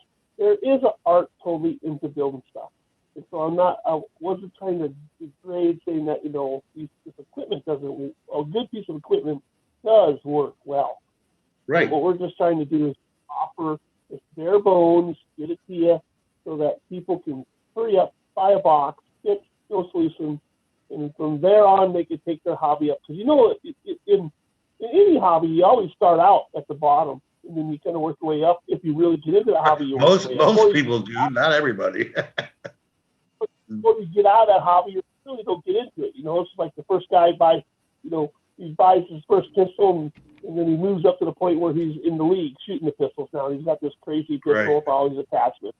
Or, you got the person that's alpine hiking, which I used to do a lot of, where you count the ounces of, you go out with your buddies and you roll out your sleeping bag, and everybody's looking at each other's bags and you're talking about who's got the lightest bag and the coldest, in the smallest amount that it can fit into in your gear and all the stuff that goes with it. So when you go out, you can go on a 72-mile hike and you can pack all your stuff and whatnot. And so you always evolve in activities. So it allows people to get in with that starting unit, get out there and go. Yep, that's for sure. Oh, wait, it is, I got too much stuff. I had to build a shed. I had a shed because I had to fit all my prospecting stuff into it. My brother Tim, I had this great idea. I was all excited when we were building the business. I was going to bring all my prospecting stuff to the shop. And then my brother looked at me, and he goes, "Then you take the cap home." I'm like, story. And I had to build a shed just for my prospecting stuff, like clean out my garage. So hopefully this spring we can actually pull the hot rod into the garage cooler. So I haven't moved everything yet out of the garage and into the shed yet. But so fun stuff like that. So yeah, you get into it like I do, where you do it for a living, you acquire a lot of baggage. So what do you think, Dave? Go ahead, Ed. So I'm mailing it out, Dave, or what? With the Sluice to giveaway? Yeah. Oh yeah, if you already gave that other one Ben or whatever, sure, I could mail out. We'll talk about that. Let's just go ahead and give one away. Let's just figure it out. Put one up there on the screen, do a number or whatever you guys do. Give one away. Well, I'm having everybody who's interested, and let me get my ugly mug Had to back type in up. if they want a dream mat. Type in dream mat. 2 syllables all together. It isn't case sensitive, but it has to be one word. And I'll show you what's up. It's right in the here. meantime, there was a couple questions in here. Are you getting that set up, Ed? There was a couple questions in here talking about angles and water flow and this and that. And if you don't mind, Ed, Dave, I'll kind of answer that. Yes, Michael. Usually what I do is I set my stream up and I get my water flowing. I throw some dirt in there and I look at what my material's doing. And I'm looking for the swirl that happened in each cup and my water level side to side. The actual angle is going to be determined by, the material you're running, how fast the water you got, how deep your sluice is. There's a lot of things, but what you want to make sure is that when you got it set in there, you look at the material that's running through that sluice box and watch for that vortex action in the cells. If you got a good vortex action happening down your cells, 90% of the way down, go for it. You got it. You're good to go. It's a very forgiving mat. It's you can even set it up wrong and still catch your gold. It's that forgiving. So. I know I Right, love Dave? them, and my small one like this, I packed it in my carry-on to a trip to Washington. Boom, I had a sluice to play with. I wish I had this one when I went to the mother lode, Jesse, Dano. That's what I'm thinking. That's what I'm looking at going, oh, that'd be nice down in the Yuba. Yeah. Because that's a long hike in. You lighten the load the first time out, you might have a load. Next time you're taking about half of it out. Yeah, right. I've Right, already unless decided your what I'm not name's taking Ed. next time. Mr. Contingency here. I didn't learn on the first one or the second one or the third. Third time's the charm. Yeah, 30-day stay. Hey, gotta be So what are we doing prepared. that? We having a race or just a spin or what? Well, not everybody's entered, but we could just let Nightbot pick it, or we could do a dog race. Let's do a quick dog race. It only if you want a dream mat, type in dream mat, one word. If we'll give you another 5 minutes, and then call it. Not too long. 2 minutes. The timer, Ed. I'm getting it, sis. I'm getting it right here. Time is an illusion. Oh, Time okay, is Einstein. man-made. Must assimilate. Let's in front of do everybody, 2 Dana. minutes. Must assimilate. In front of everybody. I'll believe it when you get a Facebook account, Dano. Right. No. Then you get spammed with everything. Everything you've missed in the past 10 years will come into your Facebook feed at once. You start sending us Facebook, like tagging us in it. We'll we've already seen that. We've already seen that. That was 5 months ago. That day will never come. Pioneer Polly, if you want to get in on it. Hey, Pioneer Polly, are what's you up, allowed buddy? to use sluice? Oh no, you can't use sluices in British Columbia. Never mind. Yeah, that was actually mentioned earlier in the chat. I cannot for the life of me remember who said that they loved it, but you can't use it in BC. Right. Brainwash. So Dave, do you have a price on that sluice yet? Do I have it? Do you have a price point for it yet? No. Me and Kim have to dial the. We actually talked about a range we know we're going to be in, but him and his son, we sat down and we got to do what we call. They run some pricing software to make sure that we're right where we need to be, because we actually look at the cost of materials, and we look at some shipping costs, and we look at some labor costs. So we have to put all this into a spreadsheet, and then that's going to tell us exactly what we feel this costs to make. So then from that, we can do our standard markup, which is about 32%. Because that allows us to get rid of waste, and basically it seems to pay the the poor ponies that are making it happen. You know, so you know, so that seems to be that's about average for a consumer retail product or construction product. That seems to be about the magic number. 30 seems to be a little low. 32 is where your breaking point's at. Everything above 32 is really gravy, green, really big gravy.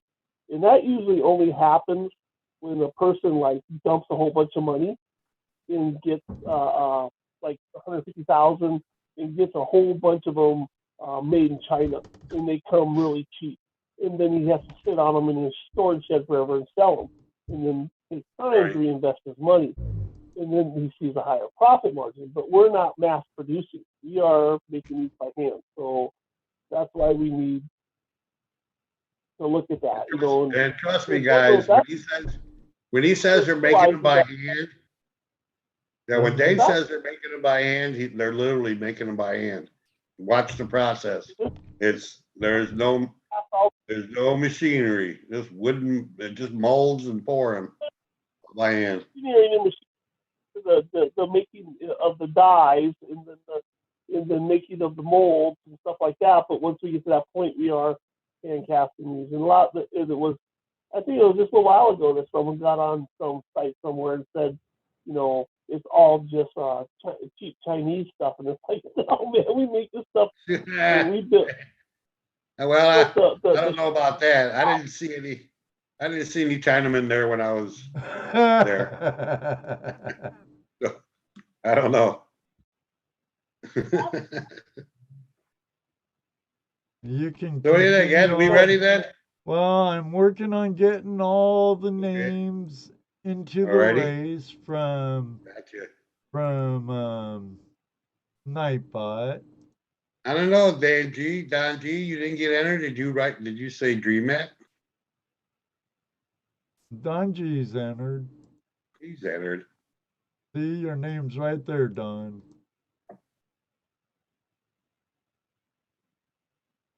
Where'd it go?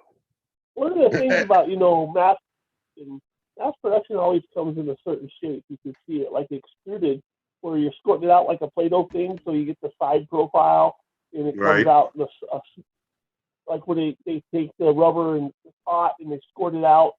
Some of the interlocking mats, they have that where you can see that it's just extruded in these long strips, and they just cut them.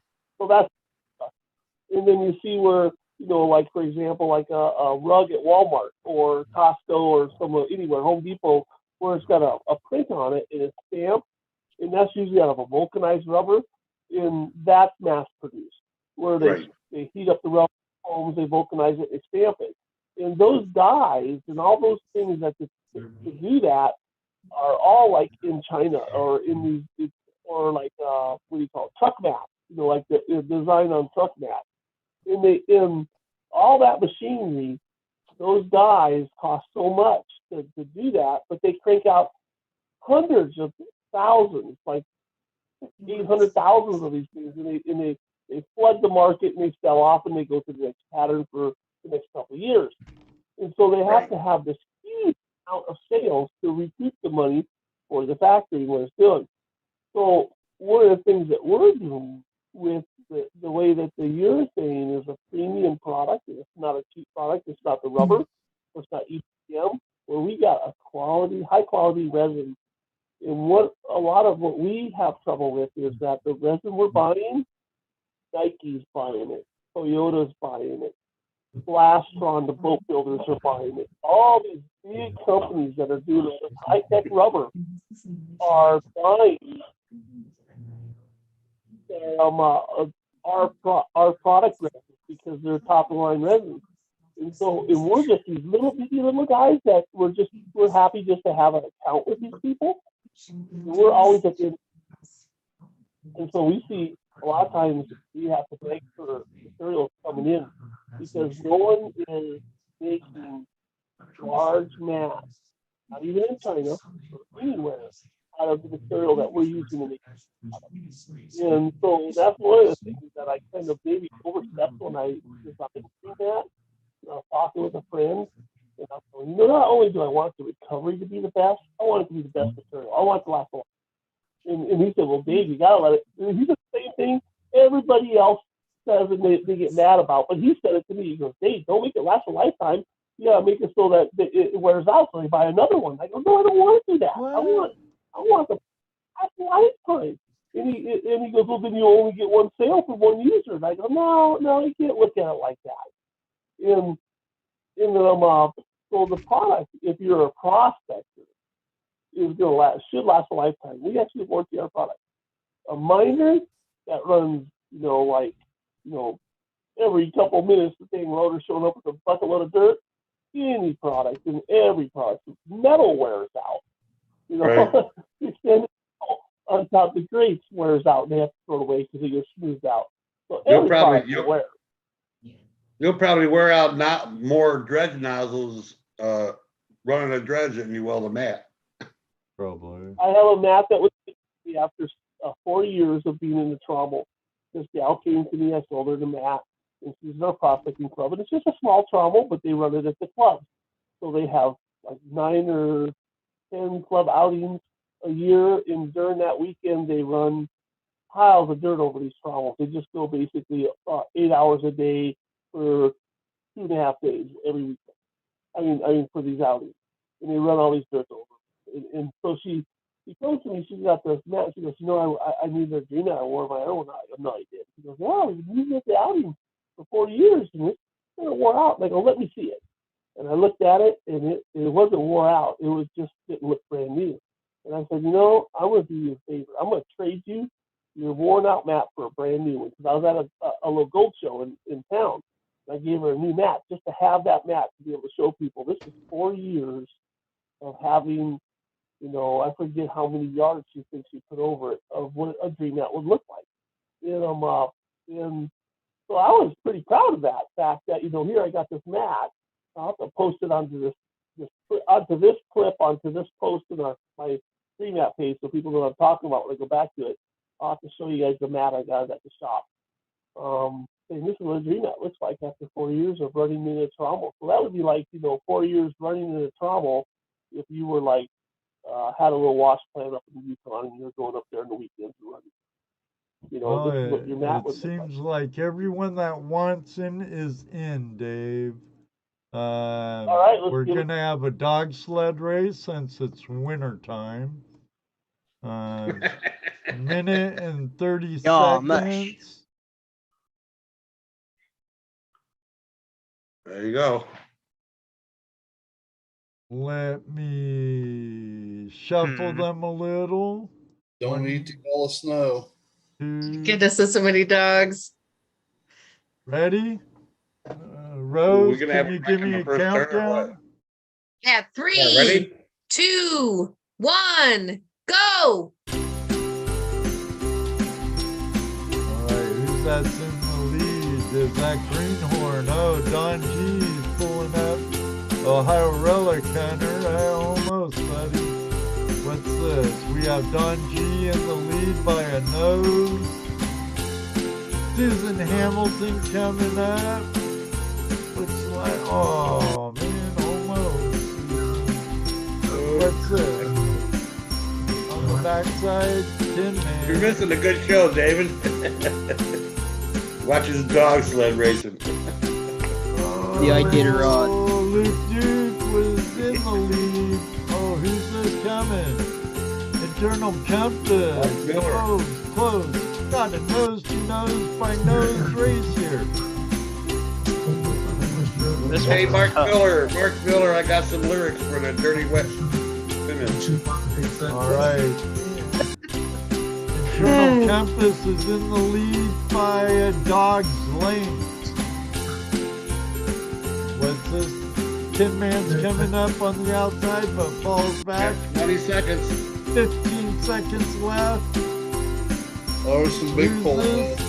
Oh, Charles, no. Oh, close. Robert DePotty, another Ohioan. Oh, wait. Oh, I think his dog died. Oh, no. Brewer prospecting. someone's got a new sluice. All right, Brewer prospecting in first. Sorry, Michael, Busy Bee. Internal compass, so close. I thought you were gonna do it.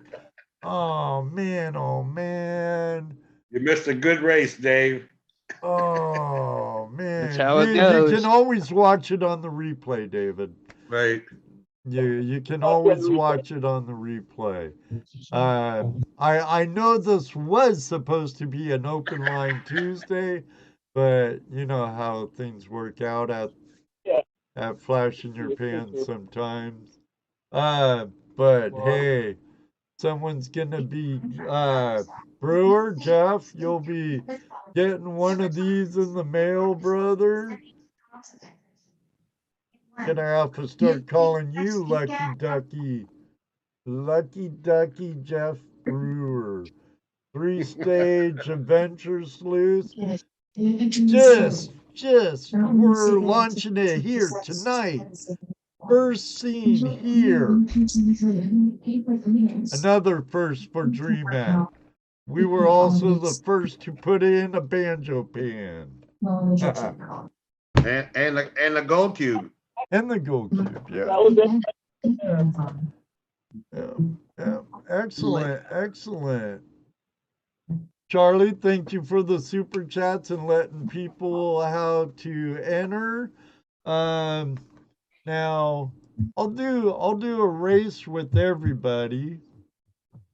You race with everybody for a pocket fleece, huh? Yes, sir. There you go. Yes, sir. You're at this dog race. You can't see on here, but they will. Hey, Ed, if I win, give it to David Villa. Okay, but all right, everybody. I'm poor, so it will have to be for U.S. citizens only. But I'm gonna be lazy and copy and paste them all. So I hope you understand. Yes. I saw that question pop up. For some reason, here, I'll let people see so they can see what I'm doing. Some reason. So that was a yes to internal compass of North Carolina. There is going to be a 6-inch, a 6-inch combo mat in the future. Impressive. There will be. Me and Tim keep talking about how we keep forgetting about doing that. Yeah. Okay. Getting it going. Thank you. Yeah. Better not have. What did I miss? I don't know. Question It was, from some people. yeah, it was a question about a 6-inch combo mat, and the answer was yes. There is going to be one in the future. It ain't letting me paste it to it. Okay, everybody. All active users for the next 2 minutes, go ahead. I have to do it through StreamBot or Nightbot That'll work just as well. because I can't copy and paste now for some reason to my horse race or my dog sled race. So all you have to do is be active in the chat. See, you saw I clicked mods and active users. So just be active in the chat. Oh, heck with it. I'm going to reset all everybody's eligible. Everybody, just put them all in. But you're all eligible. You're all eligible. Just the way I am. You're all eligible. I wanted another race. Sorry, everybody. I know how we all like that. But drum roll, please, Rose. Mark Miller, PM me. I'll send you some lyrics. Instant reduction and helping one with it. Did you get the drum roll? Sure. I did it. I didn't know if you could hear it or not. Go. Telephone. You either need a button for the drum roll or get one of those little monkeys. These little drums. we'll wind up. Ohio Relic Hunter. There you Who go. does not subscribe to the channel? What? What? You know, it says that to everybody. Doggone Oh, Greenbot or Nightbot. No cigar, ECP. Sorry, buddy, no cigar, Whoops. but Bill, that's what you won right here, buddy. You could carry it with you while you're out detecting in the woods, see a creek. You could spoon right into it. And yes, it does work. Yes, it does capture gold. That's like an awesome prospecting tool right there. You don't have to weigh yourself down a bunch of equipment. Right. Like I took my pocket claw and a pocket I was just gonna mat. say, you got a pocket claw and a pocket sluice. You're way ahead of the game. Oh yeah. Oh yeah. Stick it in the back pocket. That's Yep. right. That's right. Most definitely. I love it. Congratulations. I want the Pocket claws, dog. please. Always They'll be on the website tomorrow, I believe Dave said.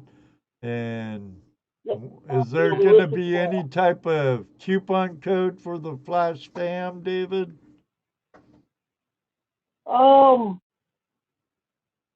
I think that right off the bat that they're going to be basically an introductory price, so I think everybody's going to get the same kind of swing at it. Everybody's going to get. And So remember, we're going to be.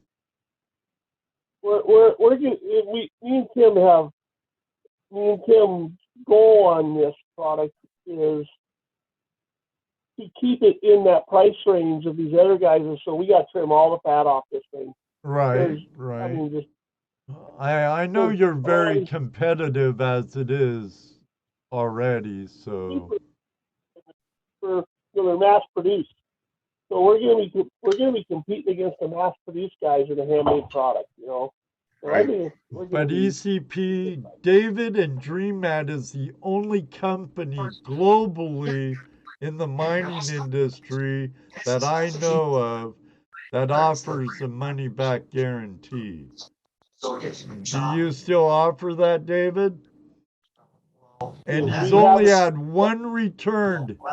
If I recollect right, this don't smell funny to me. So. Three in a row now, 15 to 7 in the We hear you, Rose. There's a lot of feedback from your side, Rose, when he was talking. For me? Yeah, I think it's the TV. Oh. Go yell at him. Don't you know it's showtime? It's Tuesday night. Telephone. He'll come back to you and say, yeah, but you said only until 10 o'clock. Oh, well, so we're a little into OT. You know, we'll have to have a fundraiser and get her a studio made. Right. Dave, are you going to be doing any of the GPA gold shows at all? I don't know if I'm going to do any of the GPA gold shows. I'm going to go down to this little gold show in Boise. I'm going to go over to Coeur d'Alene. I'm probably going to hit 2 or 3 Lost Dutchman digs this year. I know I'm going to go down to Burnt Creek again and at a different time. And I'm going to go probably down to California to LVMA event. And me and Kim are actually talking about going to we may take a week, a business trip, and go to Alaska. It'd be a great sacrifice to have to go to Alaska for a business trip. So anyways, so I'm going to make it out to the East Coast or the Mid Coast this year. And I was thinking I was almost going to make a Mid Coast trip this year and head more in you guys' direction. It probably ain't going to happen this year, so it's probably going to happen next year. So, yeah, so we got we're kind of it's amazing how I'm looking at we're looking at our calendar already this year and trying to stack it so that we can hit some of these events. And being that we're so far almost nestled up the Idaho West Coast, it's easier to hit the West Coast and the South easier than go back the other way. It's almost we need to fly, almost come back to your guys' direction almost. You really want to go to South Carolina and visit Daniel Reed, and hang out with him. That's probably going to happen next year. And in that, we'll probably hit you guys. We'll probably come over and try and hit one of the mid coast events so that we can come hang out during an event. And I don't know if it'll be like one of the events at the shows, like a flash bash or something like that. I'd rather come out and go prospecting with you guys at some of the events that you guys have. Flash bash would be the wrong time to come prospecting with us. We wouldn't be able to prospect. I'd be a squirrel running all over the place. We don't get to prospect on those events, but any it's other a time. Great time. It's a great time, David. Not that you couldn't prospect, not that you couldn't come and hang out and prospect. What was that event that everybody went to just recently? Was it in Arkansas? Or was it in Arkansas? Or a bunch of people went there with a bunch of the high bankers, and they did that one event. And there was a bunch of Green Map people there. I thought that was down in the Carolinas, I believe. Yeah, I was gonna say. I thought wasn't that David Reed and those guys, Daniel Reed, yeah. Those guys did that. And what's his name? Our dredger guy went to that event too. He drove out to that event. The MVP guy, he went to it. Yeah, I forget his name off the top of my head.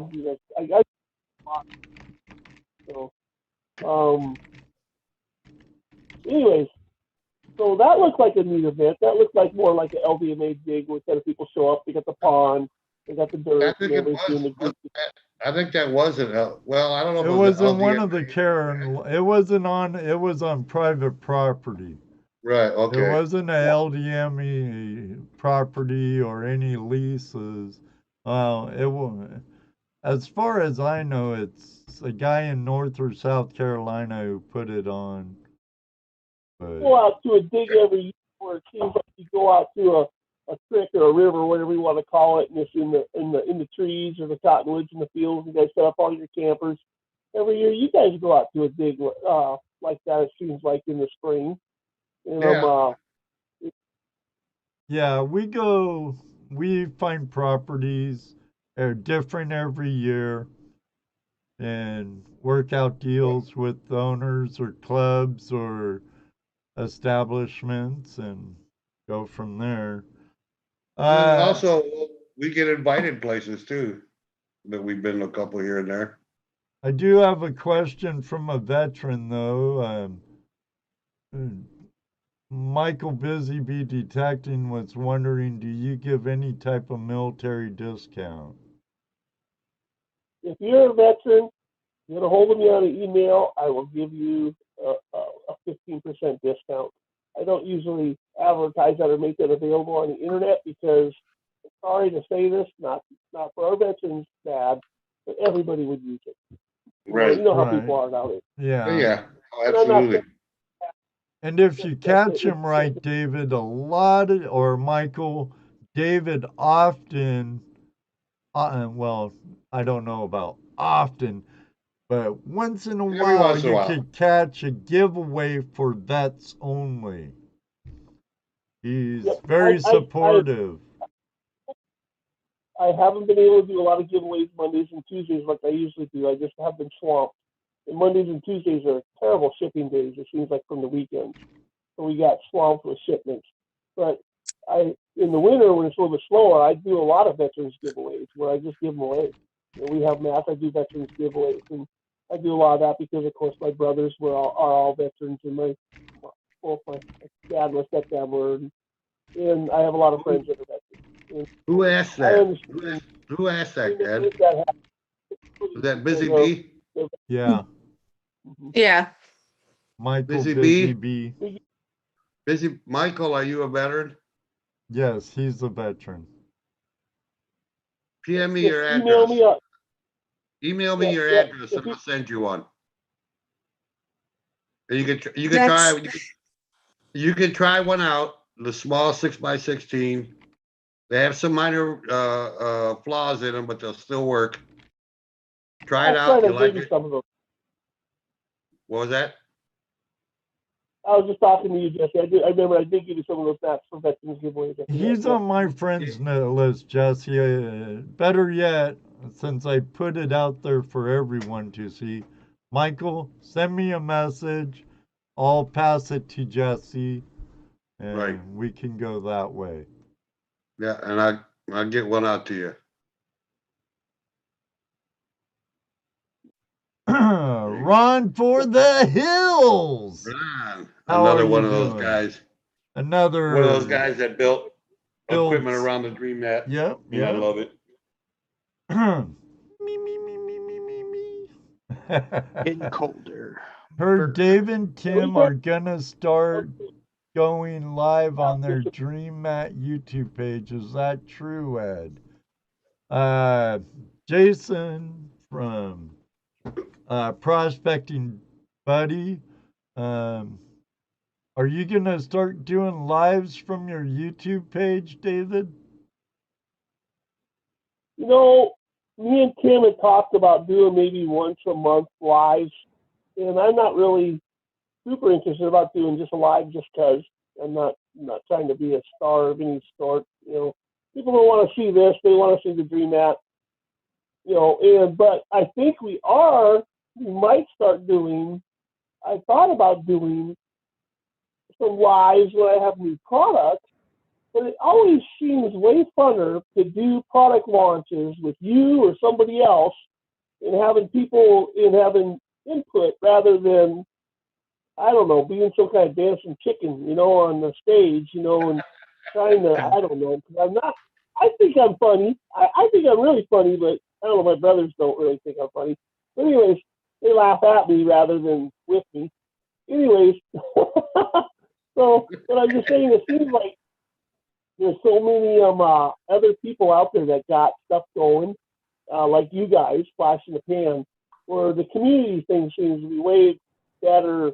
Not trying to hijack one of your guys' Tuesday nights or anything with it, or like, you know, we got Prospecting Buddy, they got a good group, you know.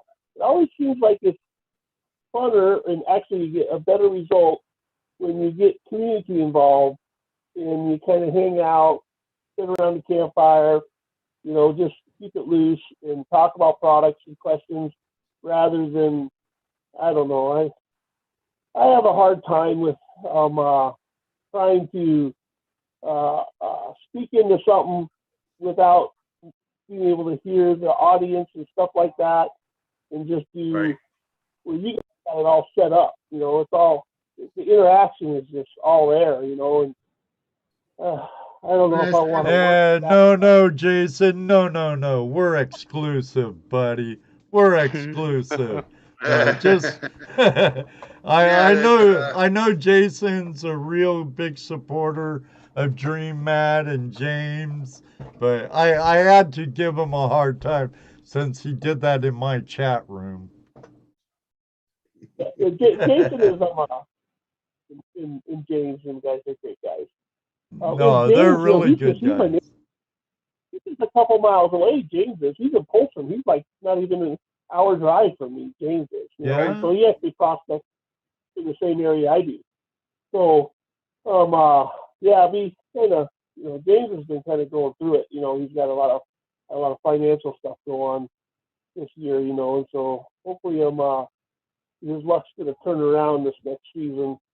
And Yeah, he was telling us about the problems he's having with the forest and them to live in Prospect. I don't know, Bill, It's hard. if he's gonna be at the Gold Show in Columbus. I doubt it. Last time we were his product representatives at the Gold Show.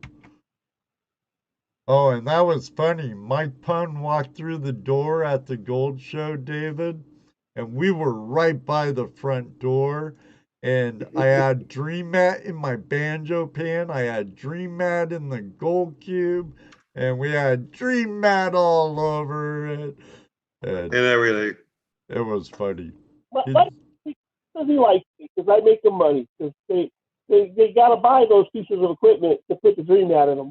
And we're a Cube distributor now. I don't know if a lot of people know that. Oh, yeah. We're a Cube distributor.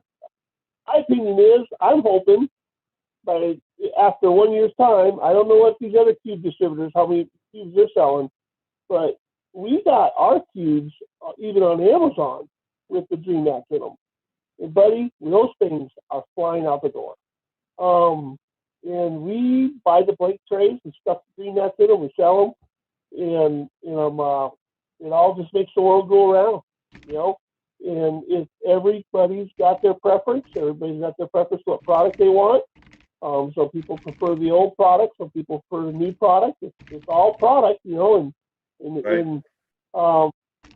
we're selling a lot of cubes, and cube mats, and then because our cube mat, I don't know, maybe some people don't realize it, you know, how big of a deal it is. Mike Pung has sold probably, he's probably sold close to 100,000 units, you know, single units. He's sold a lot of them. You know, it's a popular product. People use it. It's a problem-solving product. It fits in a good package. It's easy to put in your RV and take somewhere and set up and do recircuit in the desert. Solves a lot of the low water issue problems, you know. So the Cube is a very popular prospecting piece of equipment because it actually works and solves a problem.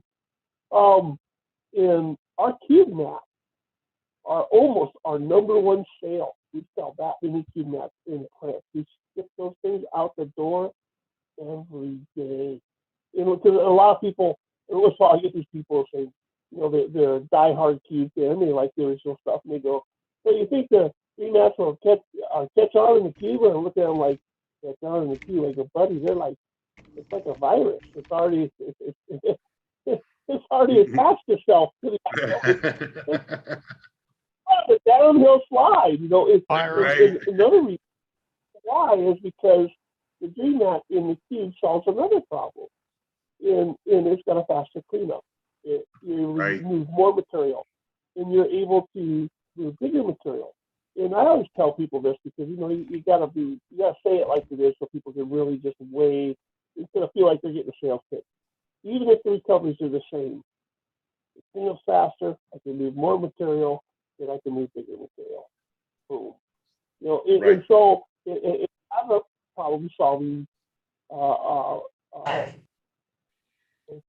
type is solve the problem, and so that's just people are gonna look at that and do that, you know. And when I go to the LDMA and a couple of the events I went last year, and I did the cleanup and I did the demonstration, half of the crowd, you know, I had one crowd of like 20 people, they were all kind of huddled in, and half of the crowd, when I did I took the tray on the micromat and I dipped it in the water and pulled it out, and the guy says, "You're done?"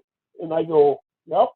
Half of the people right there said, "I'm getting that mat just because the cleanup's that quick." Right there. Right. You know, that was like I've always said, David. You know, like I've always said, that people, once they see it running, they want it. You don't need any more sales than that. Let them run it. Let them watch you. Boom. The follow on top of the Cube, and he had the Mini and the KPs, and he had a 6-stack, and he didn't have a micromat in it. And I was sitting there talking to him, and I go, "Man, it's full Dream Mats." I go, "Yeah, don't cut the micromat." And he goes, "Yeah, that was kind of flat, like it wasn't going to catch much gold." I go, "Buddy, the micromat's the best one." And he goes, "You think so?" And I go, I'm looking behind me, like there's someone behind me. I'm going, "I'm kind of the guy that made them." And he goes, "Yeah, you should know." And I go, "Hey, I got one here." And he had a slick tray underneath the trommel and didn't have a mat on it. And made him lift up his trommel, and I set the mat in there, and I let it down. The trommel pinched it in place. Didn't need me to clamp or nothing. I said, just run this. At the end of the day, if you don't give me money for that, I'm gonna be like laughing.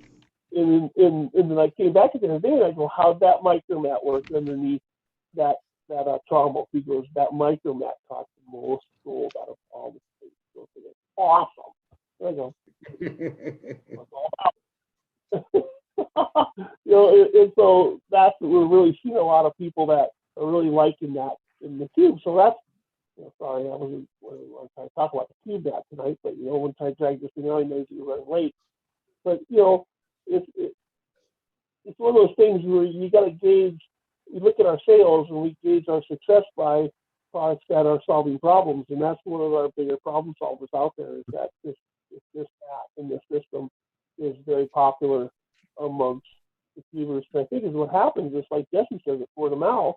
These people are together and they're at an event or they're in each other's garages, and once somebody sees it, they're like, "Man, I need those." It's like, and they give us a call, and then we send them out. And it's been a very, very good relationship, as far as selling those feedbacks. Well, here's how good this mat. How somebody watching somebody else run the mat. Here's how good it was. Ed and I went down to North Carolina. We're at Vane Mountain. Is that where we're at? Vane Mountain? No. We were at Loud Mine, Georgia. Yeah, we were at Loud Mine, and the caretaker there, we showed him the dream mat, and he loved it. He loved it. But that's not it. There was a guy by him watching. He turned around and ordered 50 mats from Dave that day or the next day. Yeah. Right after we left, he wanted 50 mats. Remember that? When that happened, I go, whoa, what's going on here? Where's my cut?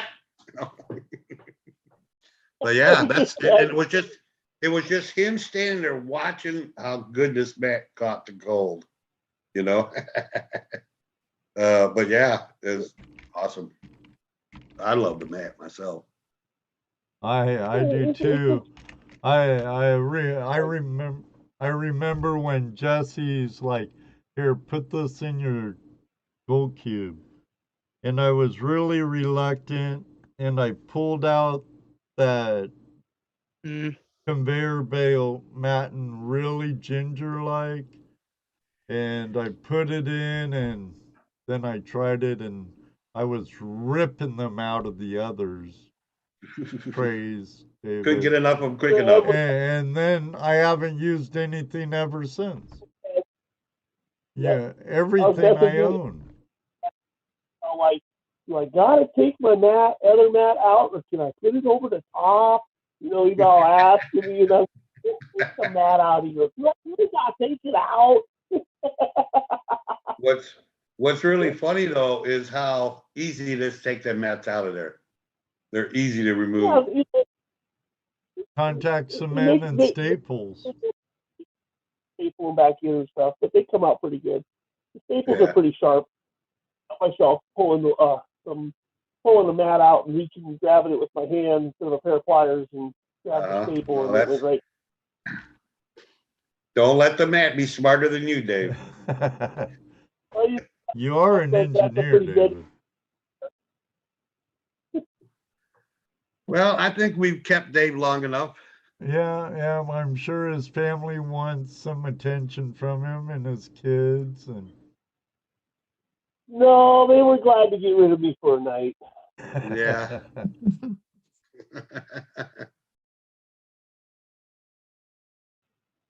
What do you mean we don't go out prospecting? Sure, yeah, we do, Robert. You're just never around when we do. Yep. Watch out now. Watch out. Robert sees us at Gold Rush and don't think we prospect. Gold Rush isn't about getting in the water. Gold Rush is about networking and visiting. Right. Always got to find it somewhere. Yeah, well, you're right. That's the only time he sees us is at the shows, at the Gold Rush or Fossick or places like that. most And we're time busy. Gold Rush, but I could call him sometime when we're going somewhere and gonna do some dredging, and I'm sure he'll meet us there and bring us 4-inch.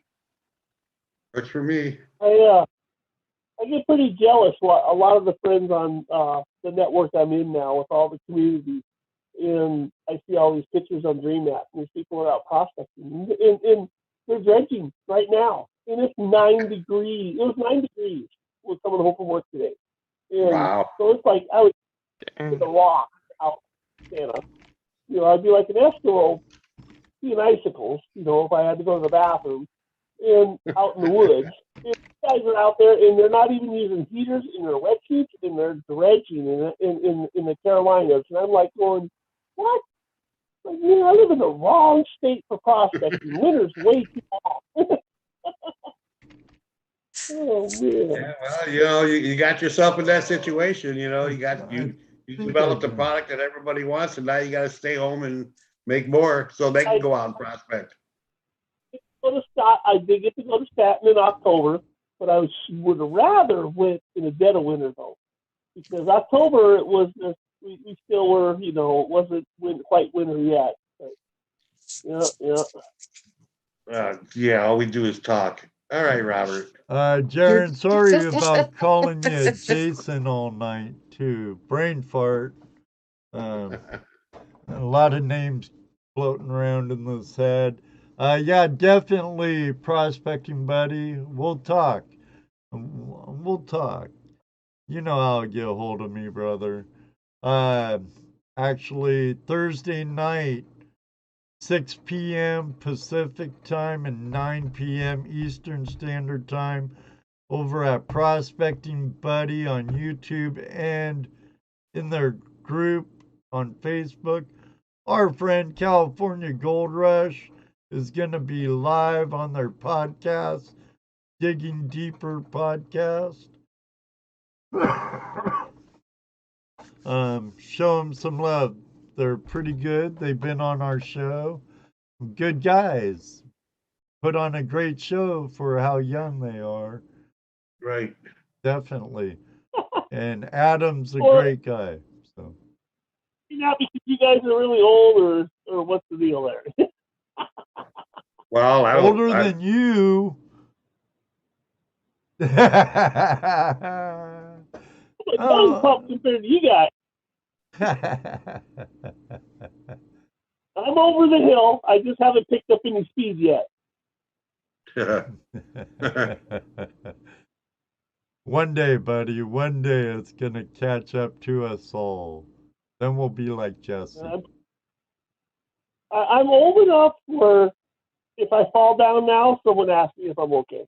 So I'm not to that age where where you fall down and everybody laughs. I'm past that, so I'm not old. When I fall down, people say, "You okay?" And I'm like, okay. Wait till you get to the age where you worry about falling down. Right. Where you worry about you falling down all the time. Oh, don't let me fall. Oh man, what did I start? Oh, yeah. David, thank you very much. Thank you for the giveaway and letting us launch your new product here. There was some questions about any other further products in the work, but I think we covered that earlier, Terry. Yeah, we got works. We do. We're just behind schedule. It's spring real quick, and we're behind schedule. We'll see some products being launched here in some people call summer, but in Montana we'll still call it spring because there'll still be snow on it. Right. So you when we know, definitely will, and we get the okay to share it with everybody, we'll be sharing it, Terry. So I think that's all out of the way. Run for the hills. I can't do it. Ever since that one day on the river, Jesse, I just can't do it no more. But All right, everybody. Again, David, thank you very much for joining us. Tin Man, Willie, thanks for hopping in and being a short victim for a short time. Hey, Hanging anytime. out on the panel. Rose, as always, thank you. ToledoJess, Dano, and all of you, the Flash fam. Thank you very much for being a part of our community, and the ones that have been here since day one. Thank you very much. June 22nd will be our 5-year anniversary of Tuesday Night Hangout Live without missing one episode. Oh, And we love you all. We thank you very much for being part of the Flash Fam. There's a link down in the description to below for the Flash in Your Pan Flash Fam group over on Facebook. Feel free to join, share your treasure porn. Next week, we're having Brockton Magnet Fishing out of Massachusetts join us. Should Oh, be yeah. a really great show. As always, I see my magnet fishing brother and sister are totally stoked about that. You know it. Until next time, may you always have a flash in your pan. You know what he's gonna say next. That's right, sis, because it does happen, right, Willie? Right, Oh, yeah, Rose? Right, Ron for the Hills, Otis Ferris, Heavy Metal Right, David? Detective, Patrick Moore. Maybe one day too, we'll meet you on the river. It does happen. Good night, everybody. Night, I got guys. too many Everybody. monitors here. See ya. Robert, I'm going to see you on the river and we're going to have a dig out. Hey, those guys Seen taught me him how on to pan, the Robert. river before, but we were laying back in lounge chairs and stuff. See Yeah, y'all right. later. Thank Busy you. bees. JP Lonzamore knows. Hey, you guys know. David They Villa, wouldn't know. they know. Don't forget, Mark, get a hold of me. Hey, Mark. Get a hold of Jesse. Thank you, everybody. Thank you. Night, Thank you. guys. Thank you, Jaron. Prospecting buddy. Remember, Thursday night. River Raider Jesse. Adam from California Gold Rush will be on Prospecting Cool. Buddy. Oh, and don't Hey, forget, Sundays, 7:30 Eastern Standard Time, Prospecting Radio at goldprospectorspace.com. Brockton missed it. Brian, don't call in tonight. Brian, don't call in. Yeah, eat my words, Brian.